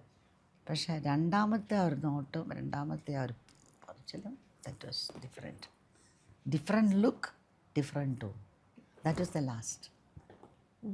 പിന്നെ ഞങ്ങൾ മിണ്ടിയിട്ടില്ല. ഞങ്ങൾ പിന്നെ ഞാൻ അങ്ങോട്ട് പറഞ്ഞു, അല്ലാണ്ട് ഇങ്ങോട്ടൊന്നും പറഞ്ഞില്ല. മലയാളിയായ മോനിഷയ്ക്ക് മലയാള ഭാഷയോട് ചെറിയൊരു അപകർഷത സ്വയം തോന്നിയിരുന്നൊരു കാര്യമുണ്ട്. അതോടുകൂടി പബ്ലിക്കായിട്ട് സ്റ്റേജിൽ കയറിയിട്ട് മലയാളം പറഞ്ഞിട്ടില്ല. ഒരു സംഭവമുണ്ട്, അത് അമ്മ പറയും. അതിൻ്റെ സംഭവം മലയാളം വീട്ടിൽ നന്നായിട്ട് പറയും. കാരണം വല്യമ്മയൊക്കെ വീട്ടിലുള്ള സമയത്ത് വീട്ടിലത്തെ മലയാളം പറയാം, വലിയ കുഴപ്പമൊന്നുമില്ല. പിന്നെ സിനിമയിൽ വന്നതിൻ്റെ ശേഷമാണ് ശരിക്കുള്ള മലയാളികളുടെ ഇടയിൽ നിന്നിട്ട് സംസാരിക്കാൻ തുടങ്ങി. അതും ഡയലോഗ് പഠിപ്പിക്കുമ്പോൾ പല രസകരങ്ങളായിട്ടുള്ള തെറ്റുകൾ വരച്ച് എല്ലാവരും ചിരിച്ച്, പിന്നെ അത് അവളതിൽ ചിരിച്ച്, അങ്ങനെയൊക്കെ ആ സിനിമയിലത്തെ ഡയലോഗുകളൊക്കെ പഠിക്കാൻ നല്ല മിടുക്കിയിട്ട് നല്ല രസമായിട്ട് പറയാനും പറ്റിയിരുന്നു. ഡബ്ബിങ് വേറെ ചെയ്തുവെങ്കിലും മനുഷ്യ ആ പറഞ്ഞതൊക്കെ നന്നായി പറയും. അപ്പോൾ മലയാളം അവിടെ ഉപയോഗിക്കുന്നില്ലല്ലോ വീട്ടിലല്ലാതെ. പുറത്ത് പഠിക്കുന്നതും ബിഷപ്പ് കോട്ടൺസിൽ പഠിക്കുന്നത് ഇംഗ്ലീഷാണ്. പിന്നെ ചുറ്റുമുള്ളതെല്ലാവരും സംസാരിക്കുന്നത് ഇംഗ്ലീഷാണ്. അവളുടെ പ്രായക്കാരൊക്കെ സംസാരിക്കുന്നത് ഇംഗ്ലീഷാണ്. മലയാളത്തിന് അവിടെ വലിയ പ്രസക്തി ഇല്ല ആ സമയത്ത്. വീട്ടിലുണ്ട്, പക്ഷെ ഒരു മേടയിൽ കയറിയൊക്കെ സംസാരിക്കുക എന്ന് പറഞ്ഞു കഴിഞ്ഞാൽ എന്തെങ്കിലും പറയണ്ടേ? അപ്പോൾ ലേഡീസ് ജെന്റിൽമെൻ എന്നൊന്നും പറയുമ്പോൾ അങ്ങനെയൊക്കെയല്ലേ മറ്റേത് പറയുള്ളൂ. അല്ലെങ്കിൽ സ്കൂളിലാണെങ്കിൽ ഒരു സ്പീച്ച് പറഞ്ഞാൽ അവിടെയും ഇംഗ്ലീഷാണ്. അപ്പോൾ പിന്നെ അതിൻ്റെ ഒരു സംഭവം എന്താ ഉണ്ടായതെന്ന് വെച്ചാൽ അതിനൊരു തുടക്കം എങ്ങനെ ഉണ്ടായത്, ഞങ്ങൾ നക്ഷത്രങ്ങളുടെ ഇത് 100ാം വാർഷികം. അപ്പോൾ 100ാം ദിവസത്തെ സെലിബ്രേഷൻ. അപ്പോൾ മനുഷ്യയോട് സംസാരിക്കണം എന്ന് പറഞ്ഞു. അപ്പോൾ അവൾ ഓക്കെ റെഡി, കാരണം അത് ഇംഗ്ലീഷിൽ പറയാൻ പ്രശ്നമൊന്നുമില്ല, അപ്പോൾ നന്നായിട്ട് സംസാരിക്കാമല്ലോ. നന്നായിട്ട് സംസാരിക്കുകയും ചെയ്യും, ആവശ്യത്തിനുള്ളതേ പറയുള്ളൂ, കുറേ ഒന്നും ഡീവിയേറ്റ് ഒന്നും പറയില്ല, കൃത്യമായിട്ട് പറയും. അപ്പോൾ ഒരു പറഞ്ഞു പറയാം. അപ്പോൾ ചെന്ന് മനുഷ്യ മലയാളം ചെന്ന് കഴിഞ്ഞുകൊണ്ട് എല്ലാവരോടും നമസ്തേ പറഞ്ഞിട്ട് ബാക്കി പറഞ്ഞത് മുഴുവനും ഇംഗ്ലീഷിൽ സംസാരിച്ചു. മലയാളത്തിൽ അത് വരില്ല. ഒരു ചെറിയ കാര്യമല്ല ഒരു പ്രസംഗം എന്നൊരു മൈക്കിൻ്റെ മുമ്പ് ഒരു ഭാഷ കൈകാര്യം ചെയ്യാൻ, എത്ര വലിയ ആളായാലും ചെറുതായാലും. അപ്പം അത്രയ്ക്കല്ല അവൾക്ക് അറിയുള്ളൂ, എക്സ്പോഷറുള്ളൂ. അപ്പോൾ ഇവിടുത്തെ മാതിരി സ്കൂളുകളിലെങ്കിലും യുവജനോത്സവം അത് ഇതൊക്കെ ഉള്ള കുട്ടികൾക്ക് മലയാളം പറയാൻ പറ്റും. അവിടെ അങ്ങനത്തെ ചാൻസ് ഒന്നുമില്ല, മലയാളം ഇല്ല. അപ്പോൾ ഇംഗ്ലീഷ് പറഞ്ഞിട്ട് ഒന്ന് താഴെ വന്നപ്പോൾ തന്നെ പലരും അതിൻ്റെ ഉള്ളിൽ നിന്നൊക്കെ ഇങ്ങനെ കാണികളുടെ ഇടയിൽ വന്ന സദസ്യരുടെ ഇടയിൽ നിന്നൊക്കെ ചെറിയ ഇങ്ങനെ മുറുപ്പൊക്കെ ഇങ്ങനെ കണ്ട പറയണുണ്ടായിരുന്നു. അത് ഞാൻ കേൾക്കുന്നുണ്ട്, അവർക്ക് എന്താണെന്ന് മനസ്സിലായിട്ടില്ല. ഞാൻ കേൾക്കുന്നുണ്ട് ഇങ്ങനെ ഇവർ പറയണതൊക്കെ, ആ മലയാളി കുട്ടിയാത്രേ അങ്ങനെയൊക്കെ ഒരു കമൻറ്റ് വരുന്നത് ഞാൻ കേൾക്കുന്നുണ്ട്. അപ്പം എനിക്ക് ഭയങ്കര വെപ്രാളം, എനിക്ക് എപ്പോഴും പേടിയാണ്. പബ്ലിക്കിൽ മോളോട്ടേക്ക് വരുമ്പോൾ എനിക്ക് എപ്പോഴും ഭയങ്കര പേടിയാണ്, സന്തോഷമൊന്നുമല്ല, എനിക്കെപ്പോഴും ഒരു ശങ്കയാണ്. അപ്പോൾ അത് കഴിഞ്ഞ് വന്നു കഴിഞ്ഞപ്പോൾ ഈ സലീമ എന്ത് ചെയ്തു, സലീമ അവളിപ്പോൾ തമിഴെത്തി കുട്ടി, അവൾ ഒട്ടും മലയാളിയല്ലല്ലോ. അവൾ നല്ലോണം ഒക്കെ എഴുതി വായിച്ച് കൊണ്ടുവന്ന് പഠിച്ച് ബൈഹാർട്ട് പഠിച്ച് പേപ്പറൊക്കെ ആയിട്ട് വെച്ചിട്ട് അവൾ മലയാളത്തിൽ സംസാരിച്ചു. അപ്പോൾ അവൾ മലയാളത്തിൽ സംസാരിച്ചതോടുകൂടി എല്ലാവരും അവളെ സപ്പോർട്ട് ചെയ്തില്ലേ, കയ്യടിയും ബഹളവും ഒക്കെ. അപ്പോഴും മോൾക്ക് പ്രശ്നം തോന്നി. പിന്നെ അവർ വന്നിട്ട് കമൻറ്റ് ചെയ്തു. അത് വേറെ പത്രങ്ങളിൽ അടിച്ചു വന്നു. പത്രത്തിൽ അടിച്ചു വന്നപ്പോൾ ഞാനാണ് അയക്കുക, ഞാനും ഉണ്ണേട്ടനും ഞങ്ങൾക്ക് മനസ്സിലായി മലയാളിയായ മനുഷ്യ മലയാളം സംസാരിച്ചത് ദേശീയ അവാർഡ് വാങ്ങിയ ആൾ, അങ്ങനെയൊക്കെ പത്രത്തിൽ വന്നു. അതിനൊരു വാർത്ത തന്നെ പറയണ്ടല്ലേ, ശരിയാ. അപ്പോൾ അന്ന് ഇങ്ങനെ അതൊക്കെ വരുമല്ലോ, ഇങ്ങനെ ഓരോരോ പരിപാടികളെ പറ്റി പറയില്ലേ, ന്യൂസ് എഴുതില്ലേ. അപ്പോൾ നക്ഷത്രങ്ങളുടെ ഇത് ആഘോഷിച്ചു, അതിലെങ്ങനെയൊക്കെ. അപ്പോൾ പിന്നെ മലയാളിയായ മനുഷ്യ മലയാളത്തിൽ സംസാരിച്ചില്ല, ഇംഗ്ലീഷ് സംസാരിച്ചു. അപ്പോൾ അത് ഇംഗ്ലീഷ് സംസാരിച്ചത് എന്തോ ഒരു പത്രാസ് കൊണ്ടാണ് എന്നാണ് അന്നത്തെ ആൾക്കാരുടെ ധാരണ എന്ന് എനിക്ക് തോന്നി. മറ്റേ കുട്ടിയാണെങ്കിൽ മലയാളത്തിലൊക്കെ എഴുതി വാവോ എന്ന് വായിച്ചിട്ട് എല്ലാം കറക്റ്റായിട്ട് ഇങ്ങനെ അവളൊരു ഭാഷയിൽ മലയാളത്തിൽ പറഞ്ഞു. അപ്പോൾ അത് അപ്രീഷിയേറ്റ് ചെയ്തു എല്ലാവരും. അപ്പം മോളതെന്തുകൊണ്ട് ചെയ്തില്ല എന്നല്ല, അതോടുകൂടി മോൾക്കതൊരു വലിയ ബുദ്ധിമുട്ടായി. അവൾ പറഞ്ഞു ഇങ്ങനെ മലയാളത്തിൽ തന്നെ എനിക്കറിയില്ല സംസാരിക്കാൻ, പിന്നെ ഇതിപ്പോൾ ഒരു സിനിമയിലെ ഇതിൽ വന്നിട്ട് മലയാളത്തിൽ പറയണം, അതിനുള്ളൊരു ട്രിക്കൊന്നും അറിയില്ല. സലീമ ഒരു തമിഴ് കുട്ടിയാണ്, അവൾക്ക് ഇനി മലയാളത്തിൽ സിനിമയിലൊക്കെ തന്നെ എല്ലാവരെയൊക്കെ കണ്ട് എല്ലാവരോടും സന്തോഷിപ്പിക്കണം എന്നുള്ള മനസ്സ് ആ കുട്ടിക്ക് ഉണ്ടല്ലോ. ഇവൾക്ക് അങ്ങനെ എല്ലാവരും സന്തോഷിപ്പിക്കണമായിരുന്നു. അവളെ സിനിമയ്ക്ക് വിളിച്ചാൽ തന്നെ എംടികൾ വിളിക്കും, രാജനങ്ങൾ വിളിക്കും, ഇതൊക്കെ ഇങ്ങനെ ആ ഒരു ലെവൽ വേറെയായിരുന്നു, അതായിരുന്നു ആ കുട്ടിക്ക്. അപ്പോൾ അതിൽ പിന്നെ ഞാൻ സംസാരിക്കില്ലായിരുന്നു, മലയാളത്തിൽ എഞ്ചിനോട് സംസാരിക്കാൻ പറയണ്ട. അപ്പോൾ അങ്ങനെയാണ് ഒരു കോംപ്ലക്സ് ഡെവലപ്പ് ചെയ്ത്. പക്ഷെ നല്ല മലയാളം സംസാരിക്കുമായിരുന്നു. സ്റ്റേജ് കയറിയിട്ട് സ്പീച്ചൊന്നും പിന്നെ ചെയ്തിട്ടില്ല മലയാളത്തിൽ. രണ്ട് ഘടകങ്ങൾ പ്രധാനമായിട്ടും തമിഴിനെ ഇഷ്ടപ്പെടാൻ മനുഷ്യയെ പ്രേരിപ്പിച്ചിട്ടുണ്ട്. ഒന്ന് ഈ ഭാഷയുടെ പ്രശ്നം, അതായത് മലയാളികൾ അന്നത്തെ മലയാളികൾ ഞങ്ങളൊക്കെ പറയൂ കേട്ടോ, എക്സാക്ട്ലി ഇന്നതല്ല ആറ്റിറ്റ്യൂഡ്, അതെല്ലാം മാറി.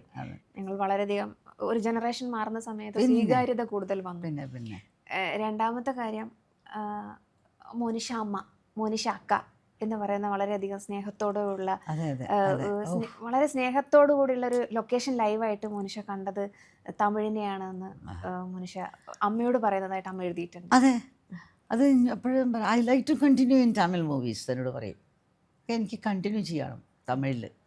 അപ്പോൾ എന്താ വെച്ചാൽ അവരുടെ നല്ല എപ്പോൾ നോക്കിയാലും നല്ല പട്ടുപാവാട സാരി, മോഡേൺ ഡ്രസ്സാണെങ്കിൽ അങ്ങനെ, പിന്നെ അത് അവരാണെങ്കിലും ഇത് മലയാളികളെ എങ്ങനെ മനുഷ്യനെ മലയാളി കുട്ടിയായിട്ട് അവരുടെ വീട്ടിലെ കുട്ടിയായിട്ട് സ്വീകരിച്ചുവോ അതേമാതിരി തന്നെ തമിഴ്നാട്ടിലും അവർ അവരുടെ ഒരു വീട്ടിലെ കുട്ടിയന്മാരെയാണ് അല്ലാണ്ട് ഒരു മോഡേൺ ഗേളായിട്ടല്ല അവളെ സ്വീകരിച്ചിരിക്കുന്നത്. അവിടെയും നമ്മളെ കുട്ടി എന്നുള്ളവരെ എന്നമ്മാ ഇന്ത് താവണി പോടുങ്കിലാ ഇന്ത് താവണി പോടുമാ എന്നൊക്കെ ചോദിക്കുമ്പോൾ അവൾക്ക് ഇഷ്ടമാണ്. മഞ്ഞ സാരി ചോപ്പ് ഇത് പിന്നെ അങ്ങനെയാണ് അവളുടെ ആ ഒരു പാട്ട് ഭയങ്കര ഹിറ്റാണല്ലോ. കാർത്തിക്കിൻ്റെ കൂടെയുള്ള പാട്ട് എന്നും ആൾക്കാർ കേൾക്കും. ഇന്ന് രാവിലെയും കൂടി അവരോ പറഞ്ഞു എന്നും കേൾക്കണ പാട്ടാണ് ഞാനിത്. അപ്പോൾ തമിഴിൽ പിന്നെ അവരുടെ ആ ഒരു കൾച്ചർ വ്യത്യാസമുണ്ട്. ഒരു കൾച്ചർ, നമ്മുടെ ഒരു കൾച്ചർ വേറെ ഉണ്ട്. പക്ഷേ അവർക്ക് വേഗം അവർ സ്നേഹിക്കും. അവർ ഭയങ്കരമായിട്ട് ശരി അമ്മ എത്ര കൊച്ചു പെൺകുട്ടീനാണെങ്കിൽ അവർ എൻ്റെ അമ്മ എന്ന് കേൾക്കും.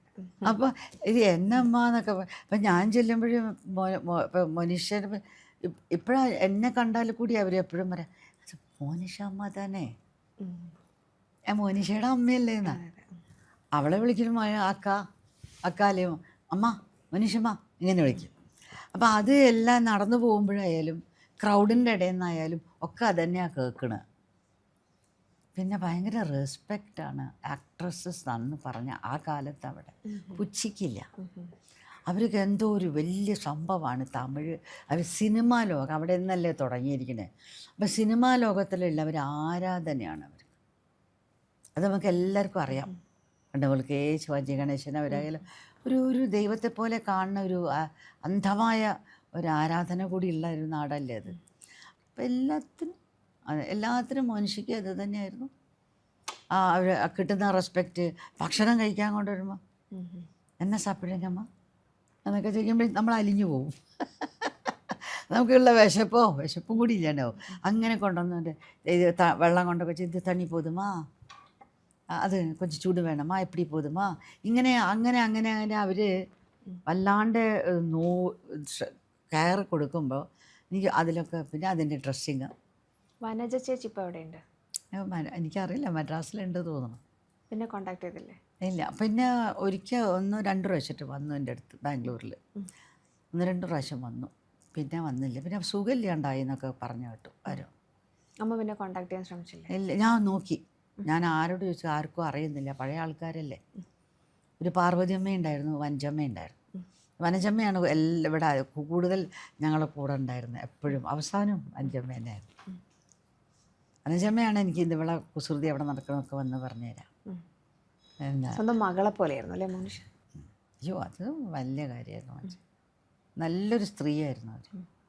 എനിക്കൊരു ബുദ്ധിമുട്ടില്ല. എൻ്റെ കാര്യം നോക്കുക, അവളെ കാര്യം നോക്കുക, അങ്ങനെ ഒരു ചെറുപ്പക്കാരി സ്ത്രീയായിരുന്നു. നല്ല അന്നൊക്കെ അവരെല്ലാവരും പിന്നെ അസിസ്റ്റൻ്റ് എന്ന് പറഞ്ഞാൽ ആയാന്ന് പറയും അല്ലേ. ഇത് വനജമ്മ, ഞങ്ങൾ വഞ്ചമ്മ എന്ന് പറയും. അപ്പോൾ വഞ്ചമ്മയുടെ അറിയിക്കും. അതായത് പറഞ്ഞു ഒരു ലാൻഡ് ലൈൻ വെച്ചിട്ടാണ് ഞങ്ങളൊക്കെ വർക്ക് ചെയ്തിരുന്നത്. മദ്രാസിലേക്ക് ഞാൻ വിളിച്ചു പറയും വഞ്ചമ്മ അങ്ങനെ അവിടെ. അവർക്ക് വേറൊരു മനുഷ്യയെ കുറിച്ച് പറയാനുണ്ടാവില്ലേ? അറിയില്ല കേട്ടോ. ഞാനിപ്പോൾ ഇങ്ങനെ ഓർക്കുക. കണ്ടുപിടിക്കണ്ടേ അവരെ? അങ്ങനെ കണ്ടുപിടിക്കാം. എങ്ങനെ കണ്ടുപിടിക്കും? മദ്രാസിൽ ആരോട് ചോദിച്ചിട്ട്? സിനിമാ വേൾഡിൽ ഇപ്പോൾ ഉണ്ടോയെന്നും കൂടി അറിയില്ലല്ലോ. കാരണം 32 കൊല്ലമായില്ലേ. അന്ന് തന്നെ അവർക്കൊരു 40 വയസ്സുണ്ട് അവർക്ക്. അന്ന് 60 പ്രായമുണ്ട് ആ സമയത്ത്. 35 ഉണ്ടാവും എന്തായാലും.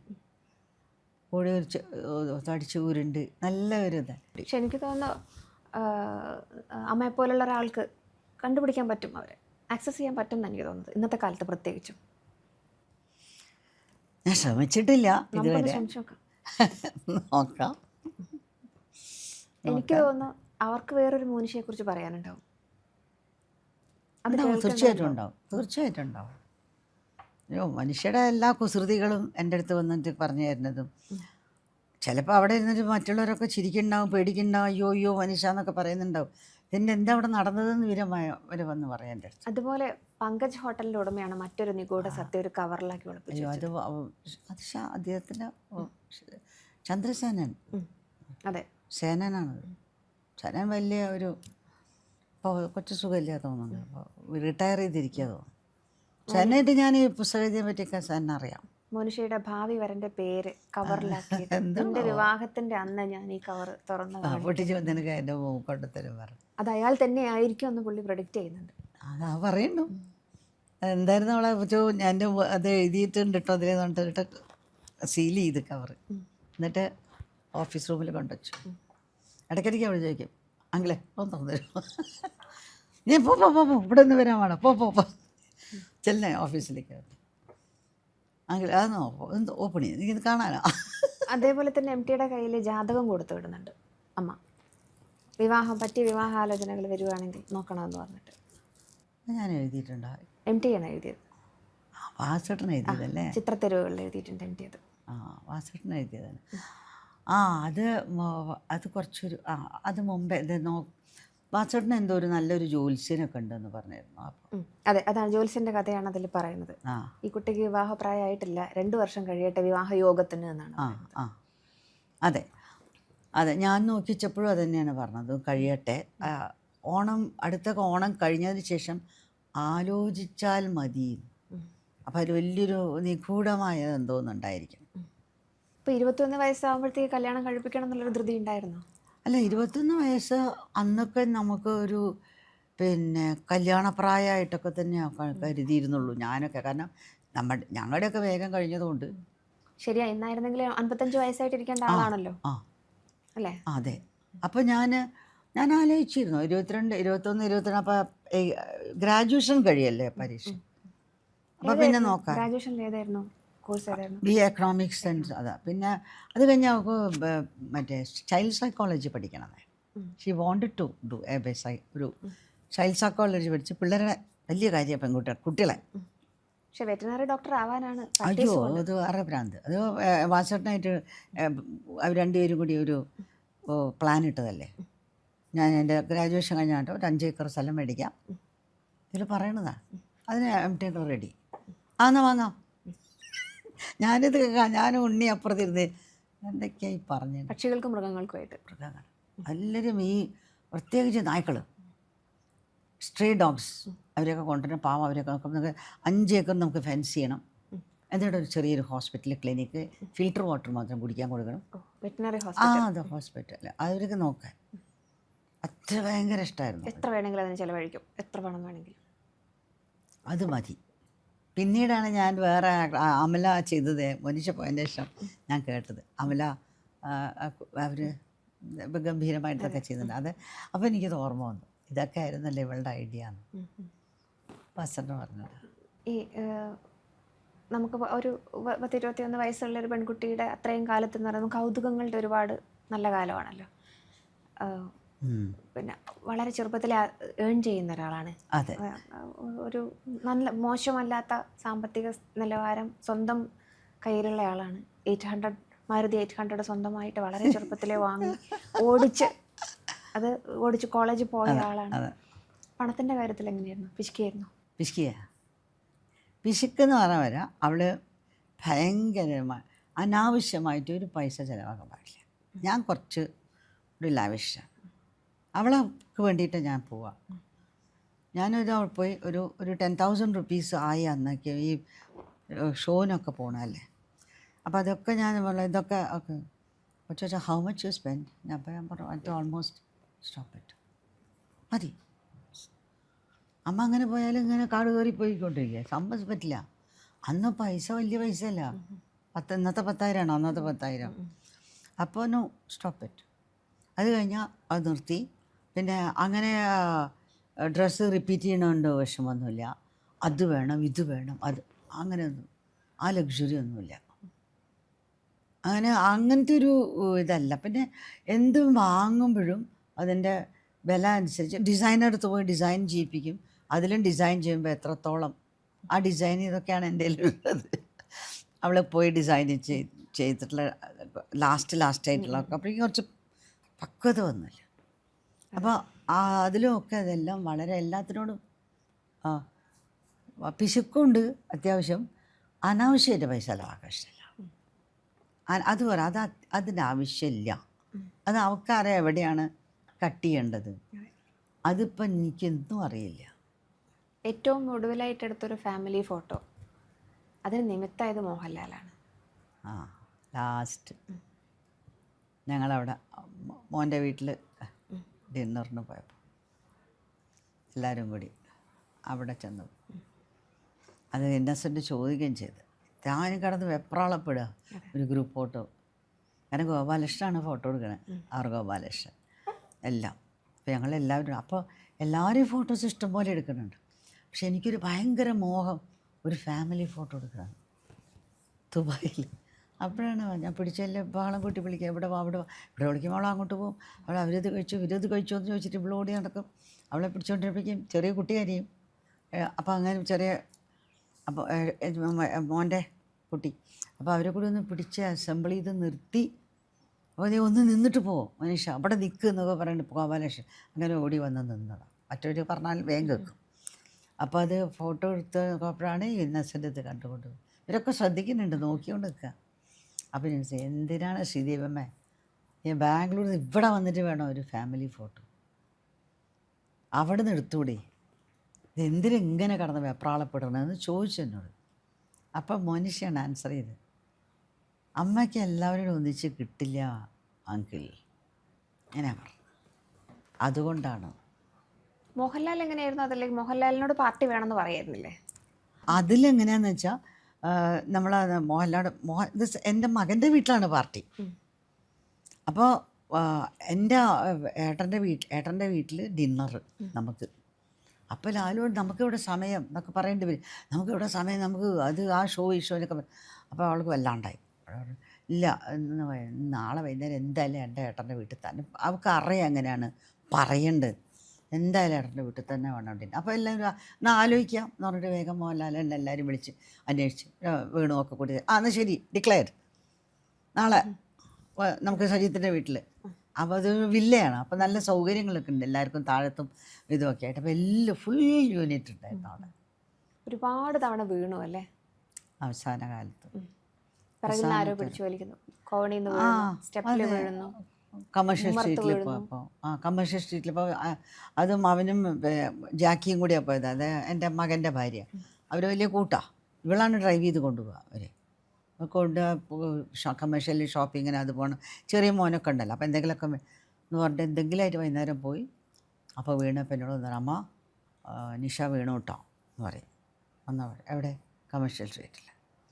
പിന്നെ ഇവിടെ വന്നപ്പോൾ ആ കാറ് വന്ന് നിർത്തി, കാറ് ഡ്രൈവ് ചെയ്ത് വന്ന് നിർത്തി, ഗേറ്റ് തുറക്കാൻ പോകുമ്പോൾ പിന്നെ വീട്ടിൽ പിന്നെയും വീണു. അപ്പോൾ എന്താ ഇവള്? അപ്പോൾ എന്താ നിഷ എന്ന് വെച്ചു. ഓടാപ്പൻ നോക്കിൻ്റെ മോള് ജാക്കി. അപ്പോൾ ഒന്നുമില്ല നത്തിങ് എന്ന് പറഞ്ഞു എണീറ്റ് പിന്നെ ഡ്രൈവ് ആത് പറയുമ്പോൾ നിഷ വീണു കേട്ടോ. ഇങ്ങനെ ഒരു 3-4 വീഴ്ചകൾ. പിന്നെ ഞാനില്ലാത്തപ്പോൾ കോണി മോളിൽ നിന്ന് ഉരുണ്ട് താഴെ ബോധം പോയി. അപ്പം ഞാനും ഇല്ല, എൻ്റെ മരുമോൾ ഇല്ല, ജാക്കിയില്ല, ഞങ്ങൾ ഒരു കല്യാണത്തിന് പോയതാണ്. അച്ഛനും ഉണ്ട്, വല്യമ്മേൻ്റെ മോളുണ്ട്. അങ്ങനെയാണ് ആ വീട്. അപ്പോൾ അങ്ങനെ അച്ഛൻ പറഞ്ഞിട്ട് തീരെ ശ്രദ്ധയില്ല കേട്ടോ നിനക്ക്. അച്ഛൻ ശാസിക്കും, അവിടെ ഇവിടെയൊക്കെ പോയിട്ട് വീഴുക, എവിടെ നോക്കിയിട്ടാണ് നടക്കുക, ശരിക്കും നോക്കി നടക്കണ്ടേ, കെയർലെസ് എന്നാണ്. അപ്പോൾ അവൾ ചിരിക്കും, ഇറ്റ്സ് ഓക്കേ എന്ന് പറഞ്ഞാൽ അവൾ ചിരിക്കും. അപ്പോൾ ഞാൻ ചോദിച്ചു അങ്ങനെ ഒന്ന് എന്താ മോളെ? അപ്പോൾ ഇത് താഴെ ഉരുണ്ട് ഇത് വീണ, പിന്നെ സമ്പിൽ വീണു, ഒക്കെ കൂടി. അപ്പോൾ എനിക്ക് ഭയങ്കര വിഷമായി. അപ്പോൾ ഞാൻ ചോദിച്ചു വയ്യോ പോലെ, I don't know, somebody is pushing me from behind. എനിക്ക് അങ്ങനെ ഒരു feel, somebody is pushing me from behind. No, അങ്ങനെ ഞാൻ വീഴുന്നത്, ആരോ എന്നെ പിടിച്ച് കൊണ്ടുവന്നു എന്നാണ് പറയണത്. അങ്ങനെ തോന്നണമെന്ന്. അപ്പോൾ അത് കേൾക്കുമ്പോൾ ഞാനെന്താ വിചാരിക്കുക, ഇത് കഴിഞ്ഞപ്പോഴല്ലേ ഞാൻ ഇതൊക്കെ ആലോചിക്കണേ.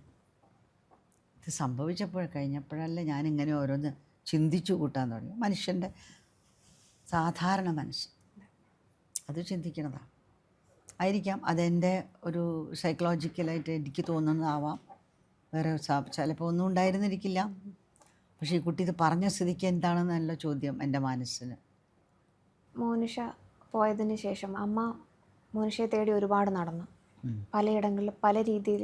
പുസ്തകം വായിക്കുമ്പോൾ ഞാൻ ആകെ പതറിപ്പോയൊരു സന്ദർഭം ഇതായിരുന്നു. വീടിന് ചുറ്റും നടക്കുന്നുണ്ട്, വാതിൽ തുറന്നിട്ടാൽ ജനൽ തുറന്നിട്ടാൽ അകത്ത് വരും, ഇഷ്ടമുള്ളപ്പോൾ ഇറങ്ങി പോകും എന്ന് പറയുമ്പോൾ ജനലും തുറന്ന് കാത്തിരിക്കുന്ന ഒരമ്മ. എൻ്റെ മകളെവിടെയെന്ന് എല്ലായിടത്തും, അതിന് ജാതി മത ഭേദമന്യേ എല്ലായിടത്തും പോകുന്നു, എല്ലാ സിദ്ധന്മാരിടത്തും പോകുന്നു, എല്ലാ യോഗിമാരിടത്തും പോകുന്നു, എന്തെല്ലാം രീതിയിലുള്ള മന്ത്രവിദ്യ ജാലവിദ്യകളുണ്ട്, എല്ലാവരോടും ചോദിക്കുന്നു മകളെവിടെയെന്ന് ചോദിക്കുന്നു. അച്ഛൻ പക്ഷേ സൈലൻ്റ് ആയിരുന്നു. അതൊരു വല്ലാത്തൊരു അനുഭവമല്ലേ. കാരണം ഇത് പെട്ടെന്ന് ഇങ്ങനെ മോള് പോയി കഴിഞ്ഞാൽ എവിടേക്ക് പോയി? അതാണ് എൻ്റെ ചോദ്യം ഉണ്ടായിരുന്നത്. ഞാനന്ന് അതിൽ പറഞ്ഞ പോലെ എനിക്ക് മെഡിക്കൽ ട്രസ്റ്റിൽ ഞാനങ്ങനെ എന്നെ അവിടെ കൊണ്ട് കിടത്തിയപ്പോൾ അപ്പം എൻ്റെ വിചാരം മോളെ മറ്റേ ICUയിലിട്ടുണ്ട്, എൻ്റെ കൂടെ നാളെ ബാംഗ്ലൂർക്ക് വരും. അതാണ് എന്നെ ധരിപ്പിച്ചത്. പക്ഷെ അതേ സമയത്ത് എനിക്കറിയാം ഞാൻ കൊണ്ടുകൊള്ളാൻ പറഞ്ഞത്. അത് ഞാൻ പറഞ്ഞിട്ടുണ്ടല്ലോ അവനോട്, യു ടേക്ക് ഹർ ബാക്ക് എന്ന്. ഞാൻ കൊടുത്തതാണ്. ഞാൻ തിരിച്ചു ചോദിക്കണ വരെ നീ എനിക്ക് സൂക്ഷിച്ച് വെച്ചോ എന്നുകൊണ്ട് കൊടുത്തതാണ് ഭഗവാൻ കൃഷ്ണന്. അത്രയ്ക്ക് എനിക്ക് അവിടെ ഉണ്ടായിട്ടുണ്ട്. അതായിരുന്നു അവസാനത്തെ മീറ്റിംഗ് മകളുമായിട്ടുള്ളത് അല്ലേ? അവളെൻ്റെ മടിയിൽ കിടന്നിട്ടല്ലേ കൊണ്ട് കൊടുക്കണേ. എൻ്റെ മകളെ ഞാൻ തന്നെ എൻ്റെ മടിയിൽ നിന്ന് എടുത്തിട്ടല്ലേ കൊടുക്കണേ. ആ ബെഡിലേക്ക് അവർ എടുത്ത് കൊണ്ടേ കിടത്തണേ. അവിടെ കുറച്ച് നിമിഷങ്ങൾ ഞങ്ങൾ മാത്രമേ ഉണ്ടായിരുന്നുള്ളൂ എഴുതിയിട്ടുണ്ട് ഞാൻ. അവളുടെ കട്ടില്ല അവിടെ വേറെ ആര് പറയണത് ശരിയല്ല. ഇതൊക്കെ പലതും ഒരു പറയാൻ തുടങ്ങിയ. അതാണ് എനിക്ക് ഞെട്ടിപ്പോയത് ഞാൻ. കാരണം എനിക്കറിയാം എന്താണ്. കുറച്ച് നിമിഷങ്ങൾ ഞങ്ങൾ മാത്രമായിരുന്നു. എത്ര മിനിറ്റാന്നും കൂടി എനിക്കറിയില്ല. ആ സമയത്ത് ഞാൻ പറഞ്ഞതാണ് എടുത്തോളാൻ. കാരണം അങ്ങനെ അവളെ കിട്ടിയിട്ട് എനിക്ക് കാര്യമില്ല, അവൾക്കും പറ്റില്ല, എന്ത് ചെയ്യും? അപ്പോൾ ആ ഒരു നിമിഷം എനിക്ക് അങ്ങനെ ഉണ്ട്. അപ്പോൾ അങ്ങനെയുള്ളൊരു കുട്ടി, പല സിദ്ധന്മാരും എന്നോട് പറഞ്ഞു സ്പിരിച്വൽ വേൾഡിൽ ഇവിടെ എവിടെയും നിന്നിട്ടില്ല കേട്ടോ, just straight away to Vaikuntham. അപ്പോൾ സ്ട്രെയിറ്റ് അവേ എന്ന് പറയുമ്പോൾ നമ്മളെന്താണെന്ന് ഗുരുവായൂർ ഏകാദശിയാണ്, അതല്ലേ ഞാൻ കണക്ട് ചെയ്യുക. അപ്പോൾ പക്ഷെ എങ്ങനെ പോയി, എവിടെ പോയി, എന്തെനിക്ക് എന്നിലെ അമ്മ സമ്മതിക്കുന്നില്ല. അതുകൊണ്ട് ഞാൻ തേടി പോവുക എവിടെയെങ്കിലും എനിക്കൊന്ന് ആ രൂപത്തിൽ എനിക്ക് കാണാൻ പറ്റില്ലെന്ന് എനിക്കറിയാം. പക്ഷേ എങ്കിലും അറിയണം. ഈ 3 ചോദ്യം കൊണ്ട് ഞാൻ നടന്നു. എവിടെ പോയി, എന്തിനു പോയി, എപ്പോൾ കാണും, ഇതാണ് എൻ്റെ ചോദ്യങ്ങളുണ്ട്. അങ്ങനെ ചോദിച്ചാൽ അപ്പം അങ്ങനെ ഞാൻ എൻ്റെ ഇത് വേഷം മനസ്സിലാക്കി 1-2 പേര് അങ്ങനെ എൻ്റെ ചില ഫ്രണ്ട്സ് കന്നഡക്കാരൊക്കെ സഹായിക്കാൻ വരുന്നു. ഗുജറാത്തികളുടെ അടുത്ത് പോകണു, തെലുങ്കർ അതിൻ്റെ അടുത്ത് പോകണു, അങ്ങനെ ചില രാശി വെച്ച് നോക്കണു. അങ്ങനെയൊക്കെ കുറച്ച് ഞാൻ പിന്നാലെ അലഞ്ഞിട്ടുണ്ട്, എന്തെങ്കിലും എനിക്ക് കാണാൻ പറ്റും. അപ്പോഴാണ് അതിൽ നിന്നാണ് ഒരാൾ വീടിൻ്റെ ചുറ്റും, അതായത് ഈ എപ്പോഴും മോളുടെ റൂം മുകളിലാണ്, മാളികയുടെ മുകളിലല്ല, ഫസ്റ്റ് മുകളിലാകുമ്പോൾ ആ ബെഡ്റൂമും അത്. അപ്പോൾ അവിടെയൊക്കെ ഇങ്ങനെ ജനലൊക്കെ നല്ല കാറ്റും വെളിച്ചമൊക്കെ ഉള്ള വീടല്ല. അപ്പോൾ അങ്ങനെ ചുറ്റും ഇങ്ങനെ ഇവർ കാലുകൊണ്ടല്ലല്ലോ, അങ്ങനെ എൻ്റെ ചിന്തകളിലെ ഇങ്ങനെ പറക്കല്ലേ ഉണ്ടാവുകയെന്ന്. അപ്പം ഞാൻ മനസ്സിലാക്കിയത് അങ്ങനെ ചുറ്റും ഇങ്ങനെ അവർ പറഞ്ഞതും അങ്ങനെയായിരുന്നു. ചുറ്റും ഉണ്ടാവും. അമ്മ വാതിൽ ഓർക്കുമ്പോൾ അതേക്ക് വരകര റെഡി ആയിട്ടിരിക്കുകയാണ്. ഈ വാക്ക് അവരെന്നോട് പറയണം. അപ്പം ഞാൻ അത് തന്നെ, അതെനിക്ക് എൻ്റെ തലയിലേക്ക് പോയില്ലോ അങ്ങനെ. അപ്പം ഞാൻ വാതിലും ജനലൊക്കെ തുറക്കും. രാത്രി പോലും എനിക്ക് ജനലൊന്നും അടയ്ക്കാൻ ഇഷ്ടമല്ല, അവളുടെ ജനലൊന്നും അടയ്ക്കില്ല. അപ്പം ഞാൻ അങ്ങനെ പറയാൻ എത്ര പ്രാവശ്യം നീ വന്നു പോയെന്ന് എനിക്കറിയില്ല. അപ്പോൾ നമുക്കൊരു ഫീൽ വരുമല്ലോ അങ്ങനെ ഒരു. പിന്നെ ഞാനത് എന്നെ ഒരുപാട് ഞാൻ തന്നെ എൻ്റർടൈൻ ചെയ്യാതിരുന്നതാണ്. കാരണം ഞാൻ ഒരു വല്ല സൈക്കിക് ഇതൊക്കെ ആയി മാറിയാൽ ഞാനൊരു വലിയ ലയബിലിറ്റി ആവും പ്രായമാകുമ്പോഴേക്കും എൻ്റെ മകന്. അപ്പോൾ എൻ്റെ കോൺട്രിബ്യൂഷൻ എന്താ, എൻ്റെ മകനോടുള്ള ഒരു മകളോടുള്ള അത്രയും തന്നെ എൻ്റെ മകനോടും ഉണ്ടല്ലോ എന്നെനിക്ക് തോന്നുക. കാരണം അവനാണ് എന്നെ ഇങ്ങനെ ആ കാലം മുതൽക്ക് ഇന്ന് വരെ ഇങ്ങനെ കൈവെള്ളയിൽ കൊണ്ട് നടക്കണേ. അപ്പം അവിടെ ഒരു ക്ഷീണം പറ്റിയാൽ പോയില്ലേ കാര്യം. അപ്പം ഞാൻ എൻ്റർടൈൻ ചെയ്യാതിരുന്നതാണ്. അപ്പം എനിക്കങ്ങനെ കുറേ സ്പിരിച്വൽ അനുഭവങ്ങൾ ഉണ്ടായിട്ടൊക്കെ ഉണ്ട്. അതിൽ വിശ്വസിക്കുന്നുണ്ട്. വിശ്വസിക്കുക വെച്ചാൽ നമ്മളെ അനുഭവമല്ലേ, അതാണ്. ഇതൊക്കെ എന്തിനൊരു നിമിത്തമുണ്ടല്ലോ. അച്ഛനോ? ഒന്നിലും വിശ്വാസമല്ല, അതിലൊന്നും വിശ്വാസം. അത് ഞാൻ ഒരിക്കൽ എഴുതിയിട്ടുണ്ട്, എൻ്റെ അടുത്ത് വന്ന് കിടന്ന് അപ്പുറത്ത് പോയി അച്ഛൻ്റെ അടുത്ത് പോയി കിടന്നു ഒക്കെ. അതെങ്ങനെ വിശ്വസിക്കാണ്ടിരിക്കുന്നത്? ഒട്ടും കാര്യങ്ങൾ തമ്മിൽ പറയാത്ത ആൾക്കാരാണ് ഞങ്ങൾ. ഒരു കാര്യം മാത്രം എന്ന് പറയണമെങ്കിലോ, എൻ്റെ അടുത്ത് നിന്ന് വന്ന് കിടന്ന് ഞാൻ ദേഷ്യപ്പെട്ടു, എന്താ എനിക്ക് ചുട്ടിട്ട് വയ്യാന്നൊക്കെ പറഞ്ഞു ഞാൻ. അപ്പോൾ കുറച്ച് ഞാൻ ഉണ്ണേട്ടൻ അപ്പുറത്ത് മറ്റേ റൂമിൽ കിടന്നു. അവിടെ വന്ന് കഴിഞ്ഞിട്ട് തിരിച്ചപ്പോൾ കരയുന്നു മൂപ്പര്, സങ്കടപ്പെട്ടൊക്കെ. അവനെന്താ പെട്ടെന്ന് എന്താ പറ്റി, എന്തിനാ വെച്ചാൽ പറഞ്ഞു, അവളെൻ്റെ അടുത്ത് വന്ന് കിടന്നു, അവളെൻ്റെ വയറ്റത്ത് കെട്ടിപ്പിടിച്ചു. അപ്പം ഞാൻ ഞെട്ടി. അപ്പം ഞാൻ പറഞ്ഞു അപ്പം ശരി, അപ്പം ഞാൻ ദേഷ്യപ്പെട്ടപ്പോൾ എൻ്റെ അടുത്ത് നിന്ന് വന്നിട്ട് അച്ഛൻ്റെ അടുത്ത് വന്ന് കിടന്നല്ലേ, ഇതൊക്കെ ഉണ്ടായ സംഭവമല്ലേ. ഞാൻ പിന്നെ ബാക്കി ഇപ്പോൾ പിന്നെ ഇത് ആരോടൊന്നും പറയാനും അതിനെപ്പറ്റി അന്വേഷിക്കാനൊന്നും പറ്റില്ല. ഇതൊക്കെ നിഷിദ്ധമായ കാര്യങ്ങളും കൂടിയാണ് നമുക്ക് ആ കാലത്ത്. പക്ഷെ സ്വയം വിശ്വസിച്ചോളൂ, സ്വയം സമാധാനം കണ്ടെത്തിക്കോളൂ. ഇതിപ്പോൾ സത്യത്തിൽ ശ്രീദേവി ഉണ്ണിയുടെ ജീവിതം 2 ഘട്ടമാണ്. അത് ഒരു പക്ഷേ അക്ഷരാർത്ഥത്തിൽ ഒരു ജീവിതത്തിൽ നിന്ന് അത് എല്ലായ്പ്പോഴും അമ്മമാരായി കഴിഞ്ഞാൽ പറയുന്നതാണ്, മക്കൾ എന്ന് പറഞ്ഞു കഴിഞ്ഞാൽ അവരുടെ പാതി ജീവൻ പോയി. മരണാനന്തര ജീവിതം എന്ന് പറയുന്ന ഒരു രീതിയിലേക്ക് അമ്മമാരും രക്ഷിതാക്കളും നിർബന്ധമായിട്ടും മാതാപിതാക്കൾ പോകും മാനസികമായിട്ടെങ്കിലും. പിന്നെ അതൊരു കാട്ടിക്കൂട്ടൽ ജീവിതമാണ്. പക്ഷെ അതിലുള്ള വലിയൊരു രീതിയിലുള്ള റിക്കവറി അത് സത്യത്തിൽ കണ്ടുപഠിക്കേണ്ടത് തന്നെയാണ്. നിങ്ങൾ ആക്സിഡൻറ്റ് പറ്റി ഒരുപാട് കാലം കിടന്നു, ഒരുപാട് കാലം കഴിഞ്ഞു ഒന്ന് ഇറങ്ങി പരാശ്രയമില്ലാതെ നടക്കാൻ വേണ്ടി. പക്ഷെ എന്നാലും ഒരു മനോധൈര്യം അത് സമ്മതിക്കാതെ തരല്ല. എനിക്ക് തോന്നുന്നു എൻ്റെ മകളുടെയൊക്കെ അനുഗ്രഹമായിരിക്കും. ഞാൻ ജീവിച്ചോളണം, അതിൻ്റെയൊക്കെ ആയിരിക്കും. അതിലും ഞാൻ വർക്ക് ചെയ്ത് തന്നെ. പിന്നെ എൻ്റെ സ്നേഹം എൻ്റെ മകനോടും ഭർത്താവിനോടൊക്കെ ഉള്ള ഒരു സ്നേഹം, പിന്നെ അതേ സമയത്ത് ഒരുപാട് റിയലൈസേഷൻ എനിക്ക് പകർന്നു തന്നിട്ടുണ്ട് പലരും. എൻ്റെ ഹരിദാസ് സ്വാമിജി, അങ്ങനെ ഈ ഡോക്ടർ വർമ്മ RM വർമ്മ എന്നെ ചികിത്സിച്ചത് തന്നെ വെറും സ്പിരിച്വൽ ഹീലിംഗ് ആയിരുന്നു, മെഡിസിൻ അല്ല. അതൊക്കെ ഒരു വലിയ കഥയാണ്. നമുക്ക് വിശ്വസിക്കാൻ കഴിയാത്ത അത്രയ്ക്കൊരു സംഭവമായിരുന്നു അത്. അല്ലെങ്കിൽ ഞാനങ്ങനെ എണീക്കില്ലായിരുന്നു. എന്നെ അവർ ട്രീറ്റ് ചെയ്തതും എൻ്റെ കലാബോധത്തിൽ വെച്ചിട്ടാണ്. അവിടെ ഞാൻ ചെയ്യിക്കാൻ കാരണം. എന്നോട് എൻ്റെ ഡോക്ടർ പറഞ്ഞ, you are a Mohiniyattam dancer, you want to be vertical or you want to be horizontal. എനിക്ക് തരുന്ന ചോയ്സൊക്കെയാണ്. What is a priority? എന്നും ഇങ്ങനെ കിടക്കണോ, അമ്മയും മകളും അപ്പുറം ഇപ്പുറം വെജിറ്റബിൾസായിട്ട്, അതോ ഇപ്പോൾ മനുഷ്യ പോയതാണോ? എന്താ വാട്ട് യു പ്രിഫർ? എനിക്ക് ചോദ്യം. അതൊക്കെ അന്നത്തെ ഒരു അസ്ത്രങ്ങളാണ്. അപ്പോൾ അതിനെപ്പറ്റി ഞാൻ ചിന്തിക്കുമ്പോൾ എനിക്ക് അപ്പോഴാണ് ജീവിതത്തിൻ്റെ ഓരോ യാഥാർത്ഥ്യങ്ങൾ, റിയാലിറ്റി എനിക്ക് മനസ്സിലാവുക. പിന്നെ ഞാൻ കുറച്ച് റിസെപ്റ്റീവാണ്. നിങ്ങളെ നല്ല കാര്യങ്ങൾ ഞാൻ സ്വീകരിക്കാൻ ആദ്യമേ അതെൻ്റെ ഒരു ബിൽഡിനാണ്. ചീത്തയാണോ നല്ലതാണോ എനിക്കറിയില്ല, പക്ഷെ ഞാനത് ആദ്യം മനസ്സിലാക്കുക, റിസെപ്റ്റീവാണ്. അപ്പോൾ അങ്ങനെയാണ് എൻ്റെ ഡോക്ടേഴ്സൊക്കെ കൂടി കൊണ്ടുവന്നിട്ട് എന്നെ എങ്ങനെ ആകുമ്പോൾ എനിക്ക് ഒരുപാട്. പിന്നെ എനിക്ക് തോന്നി എൻ്റെ ഭർത്താവ് വളരെ ഹെൽപ്ലെസ്സാണ്, എന്നേടാ തീരെ ഹെൽപ്ലെസ്സാണ്. അപ്പോൾ തീരെ ഒരു മോറൽ സപ്പോർട്ടില്ലാണ്ട് ആ മനുഷ്യനെ എഴുന്നേറ്റ് നടന്ന് ബാക്കിയുള്ള ദിവസങ്ങൾ നടക്കാൻ പറ്റില്ല. അപ്പോൾ അത് എനിക്ക് തോന്നിയ ഒരു വലിയ സർവീസല്ലേ. അത് മോനിഷയുടെ അച്ഛനല്ലേ, പിന്നെ ഉള്ളത് അവളുടെ ചേട്ടനൊരു മോൻ.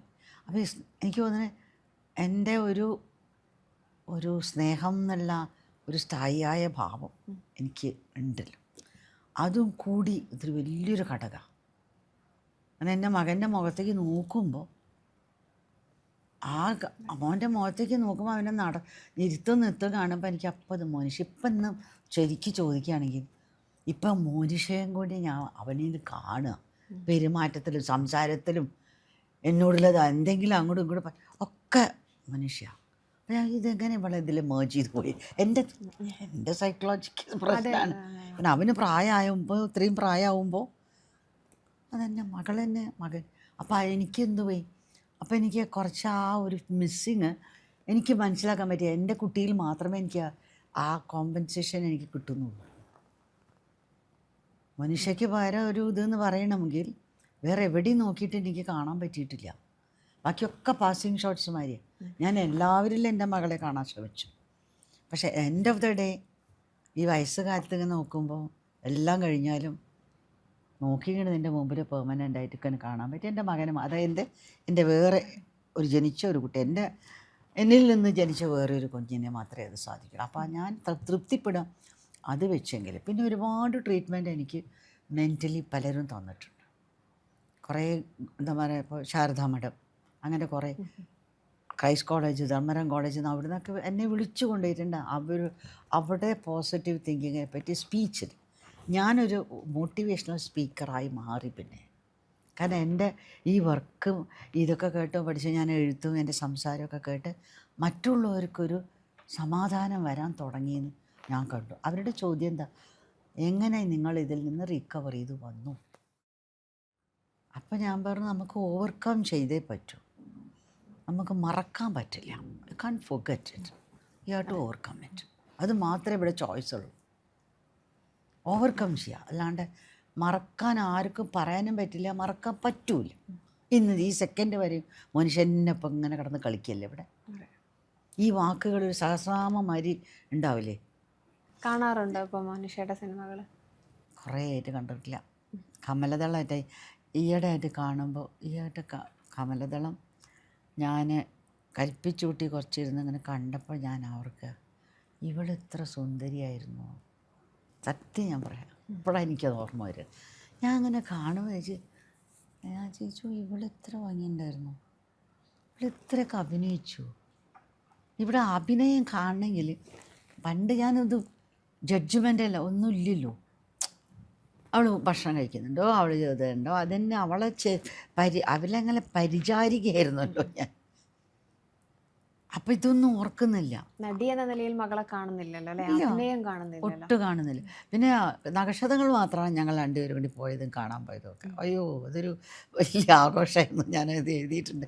SKS ബസ്സിൽ പോയതും ആ ഹോർഡിങ്സൊക്കെ കണ്ടിട്ടുള്ളൂ. അയ്യോ, കോഴിക്കോട്ടേക്ക് വരുമ്പോഴുള്ള ബഹളം ഞങ്ങൾ തമ്മിൽ. പക്ഷെ അവൾ ബഹളിയായിരുന്നില്ല. ഞാനും പിന്നെയും കുറച്ചും കൂടി അയ്യോ എന്നൊക്കെ പറയും. അവളിങ്ങനെ നോക്കിയിട്ട് ചിരിക്കും. അത്ര അച്ഛൻ്റെ ചായ, അച്ഛനത്തിലാണ് സംസാരവും അതൊക്കെ. കുറച്ച് മെച്ചൂട്ട തട്ടില്ല, അങ്ങനെ ഹാഹൂന്നൊന്നുമില്ല. അപ്പോൾ അല്ല, അങ്ങനെ ഒരു എക്സാജറേറ്റ് ചെയ്യില്ല. അവളിങ്ങനെ എപ്പോഴും, എനിക്ക് വലിയ പേടിയായിരുന്നു, പക്ഷെ ഞാൻ ബഹളമൊക്കെ കൂട്ടും. അപ്പോൾ അതിൽ അപ്പോഴും അത് അഭിനയിക്കുക മാത്രമല്ല, ഞാൻ അപ്പോഴും ഒരു അഭിനേത്രിയിലും ആയിട്ട് എനിക്ക് കാണാൻ പറ്റില്ല. ഇവിടെ വല്ല തെറ്റും പറ്റിച്ചു, ഇവിടെ ചെയ്തിട്ടുണ്ടോ ഉണ്ടോ, അങ്ങനെയൊക്കെ ഞാൻ നോക്കാറ്. അത് തമിഴ് സിനിമ കണ്ടപ്പോഴും ഡ്രസ്സൊക്കെ ചെയ്യിപ്പിച്ച് പോകുമ്പോൾ എനിക്കിഷ്ടമാണ്, പൂവൊക്കെ വെച്ചിട്ടൊക്കെ പോകുമ്പോൾ അങ്ങനെ കാണാം. പക്ഷേ കൂടുതൽ അഭിനയത്തിലേക്ക് ഞാൻ അധികം കണ്ടില്ല. കമലദളമൊക്കെ ഈയിടെ എന്തോന്ന് കണ്ടു, ആ ഡാൻസിൻ്റെയൊക്കെ കണ്ടു. അപ്പോൾ അവൾ ഡാൻസിൻ്റെ കാര്യം എനിക്കറിയാം. സ്റ്റേജിൽ ചെയ്യുമ്പോൾ അവൾ ഡാൻസ് ചെയ്യുന്ന എക്സ്പ്രഷൻസും അവളെവിടെ ഇതൊക്കെ കൂട്ടണം കുറയ്ക്കണം അതൊക്കെ എനിക്ക് നല്ല ക്രിട്ടിക്കായിട്ടും അതെനിക്കറിയാം. സിനിമയിൽ വീട്ടിൽ നിന്ന് പുറത്തേക്ക് ഇറങ്ങിക്കഴിഞ്ഞാൽ പിന്നെ ഈ കുട്ടിയുടെ സുരക്ഷ മാത്രമേ ഉള്ളൂ. ഇവർക്ക് കൈ ഇങ്ങനെ വെച്ചുകൊണ്ട് നടക്കും ഞാൻ. അത്രയ്ക്ക് പ്രൊട്ടക്ഷനാണെന്നാണ് എൻ്റെ വിചാരം. അപ്പോൾ അത്ര ഉണ്ടായിരുന്നുള്ളൂ എനിക്ക്. പക്ഷെ ഇപ്പോൾ ഈയിടെയൊക്കെ കാണുമ്പോൾ എനിക്ക് അതാണ് ഞാൻ കാണാത്തത്. ഇത് കാണാൻ നിന്ന് കഴിഞ്ഞാൽ അപ്പോഴായിരിക്കും എനിക്ക് ഒരു നഷ്ടബോധം കൂടുതൽ തോന്നും. എനിക്ക് ഇവിടുന്ന് ബാക്കി തീർക്കണ്ടേ, എൻ്റെ ജീവിതം ഒന്ന് തീർത്ത് കിട്ടണ്ടേ. അപ്പോൾ ഇനി പണ്ടത്തെ പോലെ സഹിക്കാൻ പറ്റൂല. പണ്ടത്തെ മാതിരി അന്നെടുത്തിരുന്ന ആ ഒരു ധൈര്യം സഹനശക്തിയൊക്കെ ഉണ്ട്, ഇപ്പോൾ കുറഞ്ഞില്ലേ. ഇപ്പൊക്കെ നമുക്ക് അങ്ങനത്തെ ഒരു അടി പറ്റിയാൽ പിന്നെ എണീക്കാൻ കഴിയില്ല. അന്നെനിക്ക് 47 വയസ്സേ ഒന്നുള്ളൂ. അതൊന്നും ഞാനപ്പം മനസ്സിലാവും. എൻ്റെ പേരെ ഞാനൊരു നല്ല കൊട്ടിത്തള്ളയാന്ന് തന്നെ മനുഷ്യരെ കൂടെ നടക്കുമ്പോൾ എൻ്റെ വിചാരം. പ്രായ സ്ത്രീമാരുണ്ട് മെൻ്റലായിട്ട് അമ്മ ഞാൻ അങ്ങനെയായിരുന്നു. പിന്നെ ഞാൻ ഇപ്പോൾ ആലോചിക്കുമായിരുന്നു, അതും കൂടി ഒരു ഘടകമായിരുന്നിരിക്കാം ഇതൊക്കെ സഹിക്കാനുള്ള ഒരു ശക്തിയും. പിന്നെ മോൻ്റെ മോനും ഒക്കെ എന്തൊക്കെയോ ഇനി റെസ്പോൺസിബിലിറ്റി എന്നുള്ള ഒരു തോന്നലുണ്ടായിരുന്നുകൊണ്ട് അതുകൊണ്ടായിരിക്കും ഞാൻ സിനിമ അധികം കാണാതിരിക്കുകയാണ്. ഉണ്ണേട്ടനെ ഒരിക്കൽ ഒന്ന് കാണാൻ തുടങ്ങി പകുതിയായപ്പോൾ ഓഫ് ചെയ്ത് പോയി കിടന്നു. കാണാൻ പറ്റുന്നില്ല. അപ്പോൾ എനിക്ക് അപ്പം ഞാൻ വിചാരിച്ചു എനിക്ക് ധൈര്യം എനിക്ക് കാണാൻ പറ്റുമെന്നാണ് ഞാൻ വിചാരിച്ചു. പിന്നെ അപ്പോൾ മനസ്സിലാക്കും ഞാൻ കണ്ടിട്ടേ ഇല്ല. ഈ പുസ്തകം ഞാൻ റിലീസ് ചെയ്തിട്ട് ഞാൻ വായിച്ചിട്ടില്ല. എനിക്ക് ധൈര്യമില്ല. അതാണ് സത്യം. ഈ കൺവെൻഷണൽ സൊസൈറ്റി നമ്മൾ വിലപിച്ചിരിക്കേണ്ട ആളുകളാണല്ലോ വേണ്ടപ്പെട്ടവർ പോകുന്ന സമയത്ത്. ഒരു സ്വാഭാവികമായിട്ടും ഒരു ചോദ്യം വരും, എങ്ങനെ ഇവർക്ക് ഇങ്ങനെ ചിരിക്കാൻ പറ്റുന്നു അല്ലേ? അങ്ങനൊരു സ്വാഭാവികമായിട്ടുള്ള വിമർശനം കേൾക്കേണ്ടി വന്നിട്ടുണ്ടോ എപ്പോഴും? എനിക്കിതുവരെ അങ്ങനെ കേൾക്കേണ്ടി വന്നിട്ടില്ല. കാരണം എനിക്ക് തോന്നുന്നത് ദോഷം പറയല്ല, ഞാനൊരു പ്രവാസി ആയതുകൊണ്ടാണ്. ഞാനൊരു പക്ഷേ വേറെ ഒന്നും കുറ്റമായിട്ടല്ല, എൻ്റെ നാടിനെ എനിക്കിഷ്ടമാണ്. പക്ഷേ എനിക്ക് തോന്നുന്നില്ല ഞാൻ കേരളത്തിലായിരുന്നെങ്കിൽ ഇങ്ങനെ സർവൈവ് ചെയ്യുന്നു. എനിക്കെപ്പോഴും തോന്നണതാണ്. മോനിഷ പോയിട്ട് 32 കൊല്ലം 34 കൊല്ലം ഞാൻ ഈ കേരളത്തിൽ എൻ്റെ നാട്ടിലായിരുന്നു ഞാനെന്നെങ്കിൽ എൻ്റെ അന്നത്തെ കാലത്ത്, ഇപ്പോഴത്തെ കൂടിയല്ല ഞാൻ പറയണത്, എനിക്ക് തോന്നണില്ല ഞാൻ ഇത്രയും ധൈര്യത്തോടെ എനിക്ക് പ്രോഗ്രസീവ് ആവാൻ പറ്റും. കാരണം പലതും നമ്മളെ പിടിച്ചിങ്ങോട്ട് വലിക്കും. നമ്മൾക്ക് എന്തെങ്കിലും ചെയ്യണം എന്നുണ്ടെന്നുണ്ടെങ്കിലും അന്നത്തെ സമൂഹം നമ്മളെ വലിക്കും. അത്രയും അന്ന് എനിക്ക് പ്രായമുള്ളൂ. ഒരു സംരംഭകയാവാനോ ഒരു ഇതാവാനോ ഒന്നും അന്നത്തെ കാലത്ത് എനിക്ക് തോന്നുന്നു. എനിക്ക് കോൺഫിഡൻസ് ഇല്ല. ഞാൻ എപ്പോഴും പറയും എൻ്റെ വലിയ ബ്ലെസ്സിങ് ഞാൻ അന്യനാട്ടിലായതുകൊണ്ട്. ഇവിടെ അത് തന്നെയാണ്. പക്ഷേ പറഞ്ഞ മാതിരി ആ ഒരു സിറ്റുവേഷനിൽ നിന്ന് ഞാൻ എത്രത്തോളം ഇതുവരെ പ്രോഗ്രസ് ചെയ്തിട്ട് ഇങ്ങനൊരു ബുക്ക് എനിക്ക് സ്വരമായിട്ടിരുന്നാൽ എഴുതാൻ പറ്റുമെന്ന് കൂടെ എനിക്കറിയില്ല. അതൊരു ഉള്ള ട്രോമയ്ക്ക് മേലെ കൂടുതൽ ട്രോമ കിട്ടുകയുള്ളായിരുന്നല്ലോ. കിട്ടും. നമ്മൾ എല്ലാവരുടെ അടുത്തും കിട്ടും. റിലേറ്റീവ്സ് അടുത്തുനിന്ന് എല്ലായിടത്തും കിട്ടും. ഞാൻ കണ്ടിട്ടുണ്ട്. എൻ്റെ ചില ഫ്രണ്ട്സ് അങ്ങനെ എന്നോട് വന്ന് പറഞ്ഞു, കഷ്ട ശ്രീദേവി രക്ഷപ്പെട്ടു പോയില്ലേ, ഞാനിങ്ങനെയായില്ലേ. ഇവിടെ എത്ര പേര് പറഞ്ഞത് എന്നോട് എനിക്കെൻ്റെ അനുഭവമാണത്. അപ്പോൾ എന്താ അങ്ങനെ? അയ്യോ അതൊന്നും ശരിയായിട്ടില്ല കേട്ടോ, നാട്ടിൽ പറ്റില്ല കേട്ടോ, അങ്ങനെ. എന്താ ഒന്നും ശരിയല്ല, നാട്ടിൽ പറ്റില്ല. അപ്പോൾ അങ്ങനെ ഒരു ഘടകമുണ്ട്. ഒരു ഘടകമുണ്ട്. ഇപ്പം നമ്മുടെ ഇപ്പം 32 കൊല്ലം, ഇപ്പം 30 കൊല്ലം മുമ്പത്തെ നമ്മുടെ സാമൂഹിക ഘടനയല്ല ഇപ്പോൾ ഇവിടെ. അത് ഇപ്പോഴത്തെ വ്യത്യാസം ഡെഫിനറ്റ്ലി. ഞാൻ പറയും ഇപ്പോഴത്തെ എല്ലാവരും ഭാഗ്യവന്മാർ. ഇപ്പോഴത്തെ ജനറേഷനെ ഭാഗ്യം. ഞാൻ തന്നെ നിങ്ങളുടെയൊക്കെ ഞാൻ ഈ ജനറേഷൻ്റെ കൂടെയല്ലേ ഇപ്പോൾ ജീവിക്കണേ. അവർ കൂടെയല്ലേ നിൽക്കണേ. ഞാൻ ന്യൂജനല്ലേ ഇപ്പോൾ. പിന്നെ ശ്രീദേവി ഉണ്ണിക്ക് ഒരുപാട് സാധ്യതകൾ മുമ്പിലുണ്ട് റിക്കവർ ചെയ്യാനുള്ള, അതായത് ഓവർകം ചെയ്യാൻ, എൻഗേജ്ഡ് ആവാൻ ഒരുപാട് അവസരങ്ങളുണ്ടായിരുന്നു. നൃത്തം, ഈ പറയുന്ന പോലെ യാത്രകൾ, ബിസിനസ് ആണെങ്കിൽ ബിസിനസ്, ഭർത്താവിൻ്റെയും മകൻ്റെയും അവരുടെ കുടുംബത്തിൻ്റെയും കാര്യങ്ങൾ നോക്കാം, സ്വന്തം വീട്ടിലെ കാര്യങ്ങൾ നോക്കാം, മോനിഷ ആർട്സ് നടത്താം. പിന്നെ ഒരുപാട് ഓപ്ഷൻസ് ഉണ്ട്. സ്വതവേ നമ്മൾ ഇതൊക്കെ പറയാം, പുരുഷന്മാർക്ക് വീട്ടിൽ നിന്ന് ഇറങ്ങിപ്പോയാൽ ഇതെല്ലാം കാര്യം കഴിഞ്ഞു. പക്ഷേ ഇവിടെ റിവേഴ്സായിരുന്നു കുടുംബത്തിലെ അവസ്ഥ. അദ്ദേഹം സൈലൻ്റായി. അദ്ദേഹം വളരെ പിന്നെ തീർത്തും പൂർണ്ണമായി നിശബ്ദനായി. എനിക്ക് തോന്നുന്നു മരണം വരെ. അത് നമ്മളുടെ ധർമ്മം, ഒരു സ്ത്രീയുടെ ധർമ്മം അതാണ്. നമ്മുടെ മറ്റേ പാർട്ട്ണർ അവർ തളരുന്നു എന്ന് കണ്ടാൽ നമ്മളെ പിടിച്ചു നിന്നേ പറ്റൂ. അതാണ് നമ്മുടെ ധർമ്മം. അതല്ല അതാ ഒരു കൽപ്പിച്ചൂട്ടി വരാ.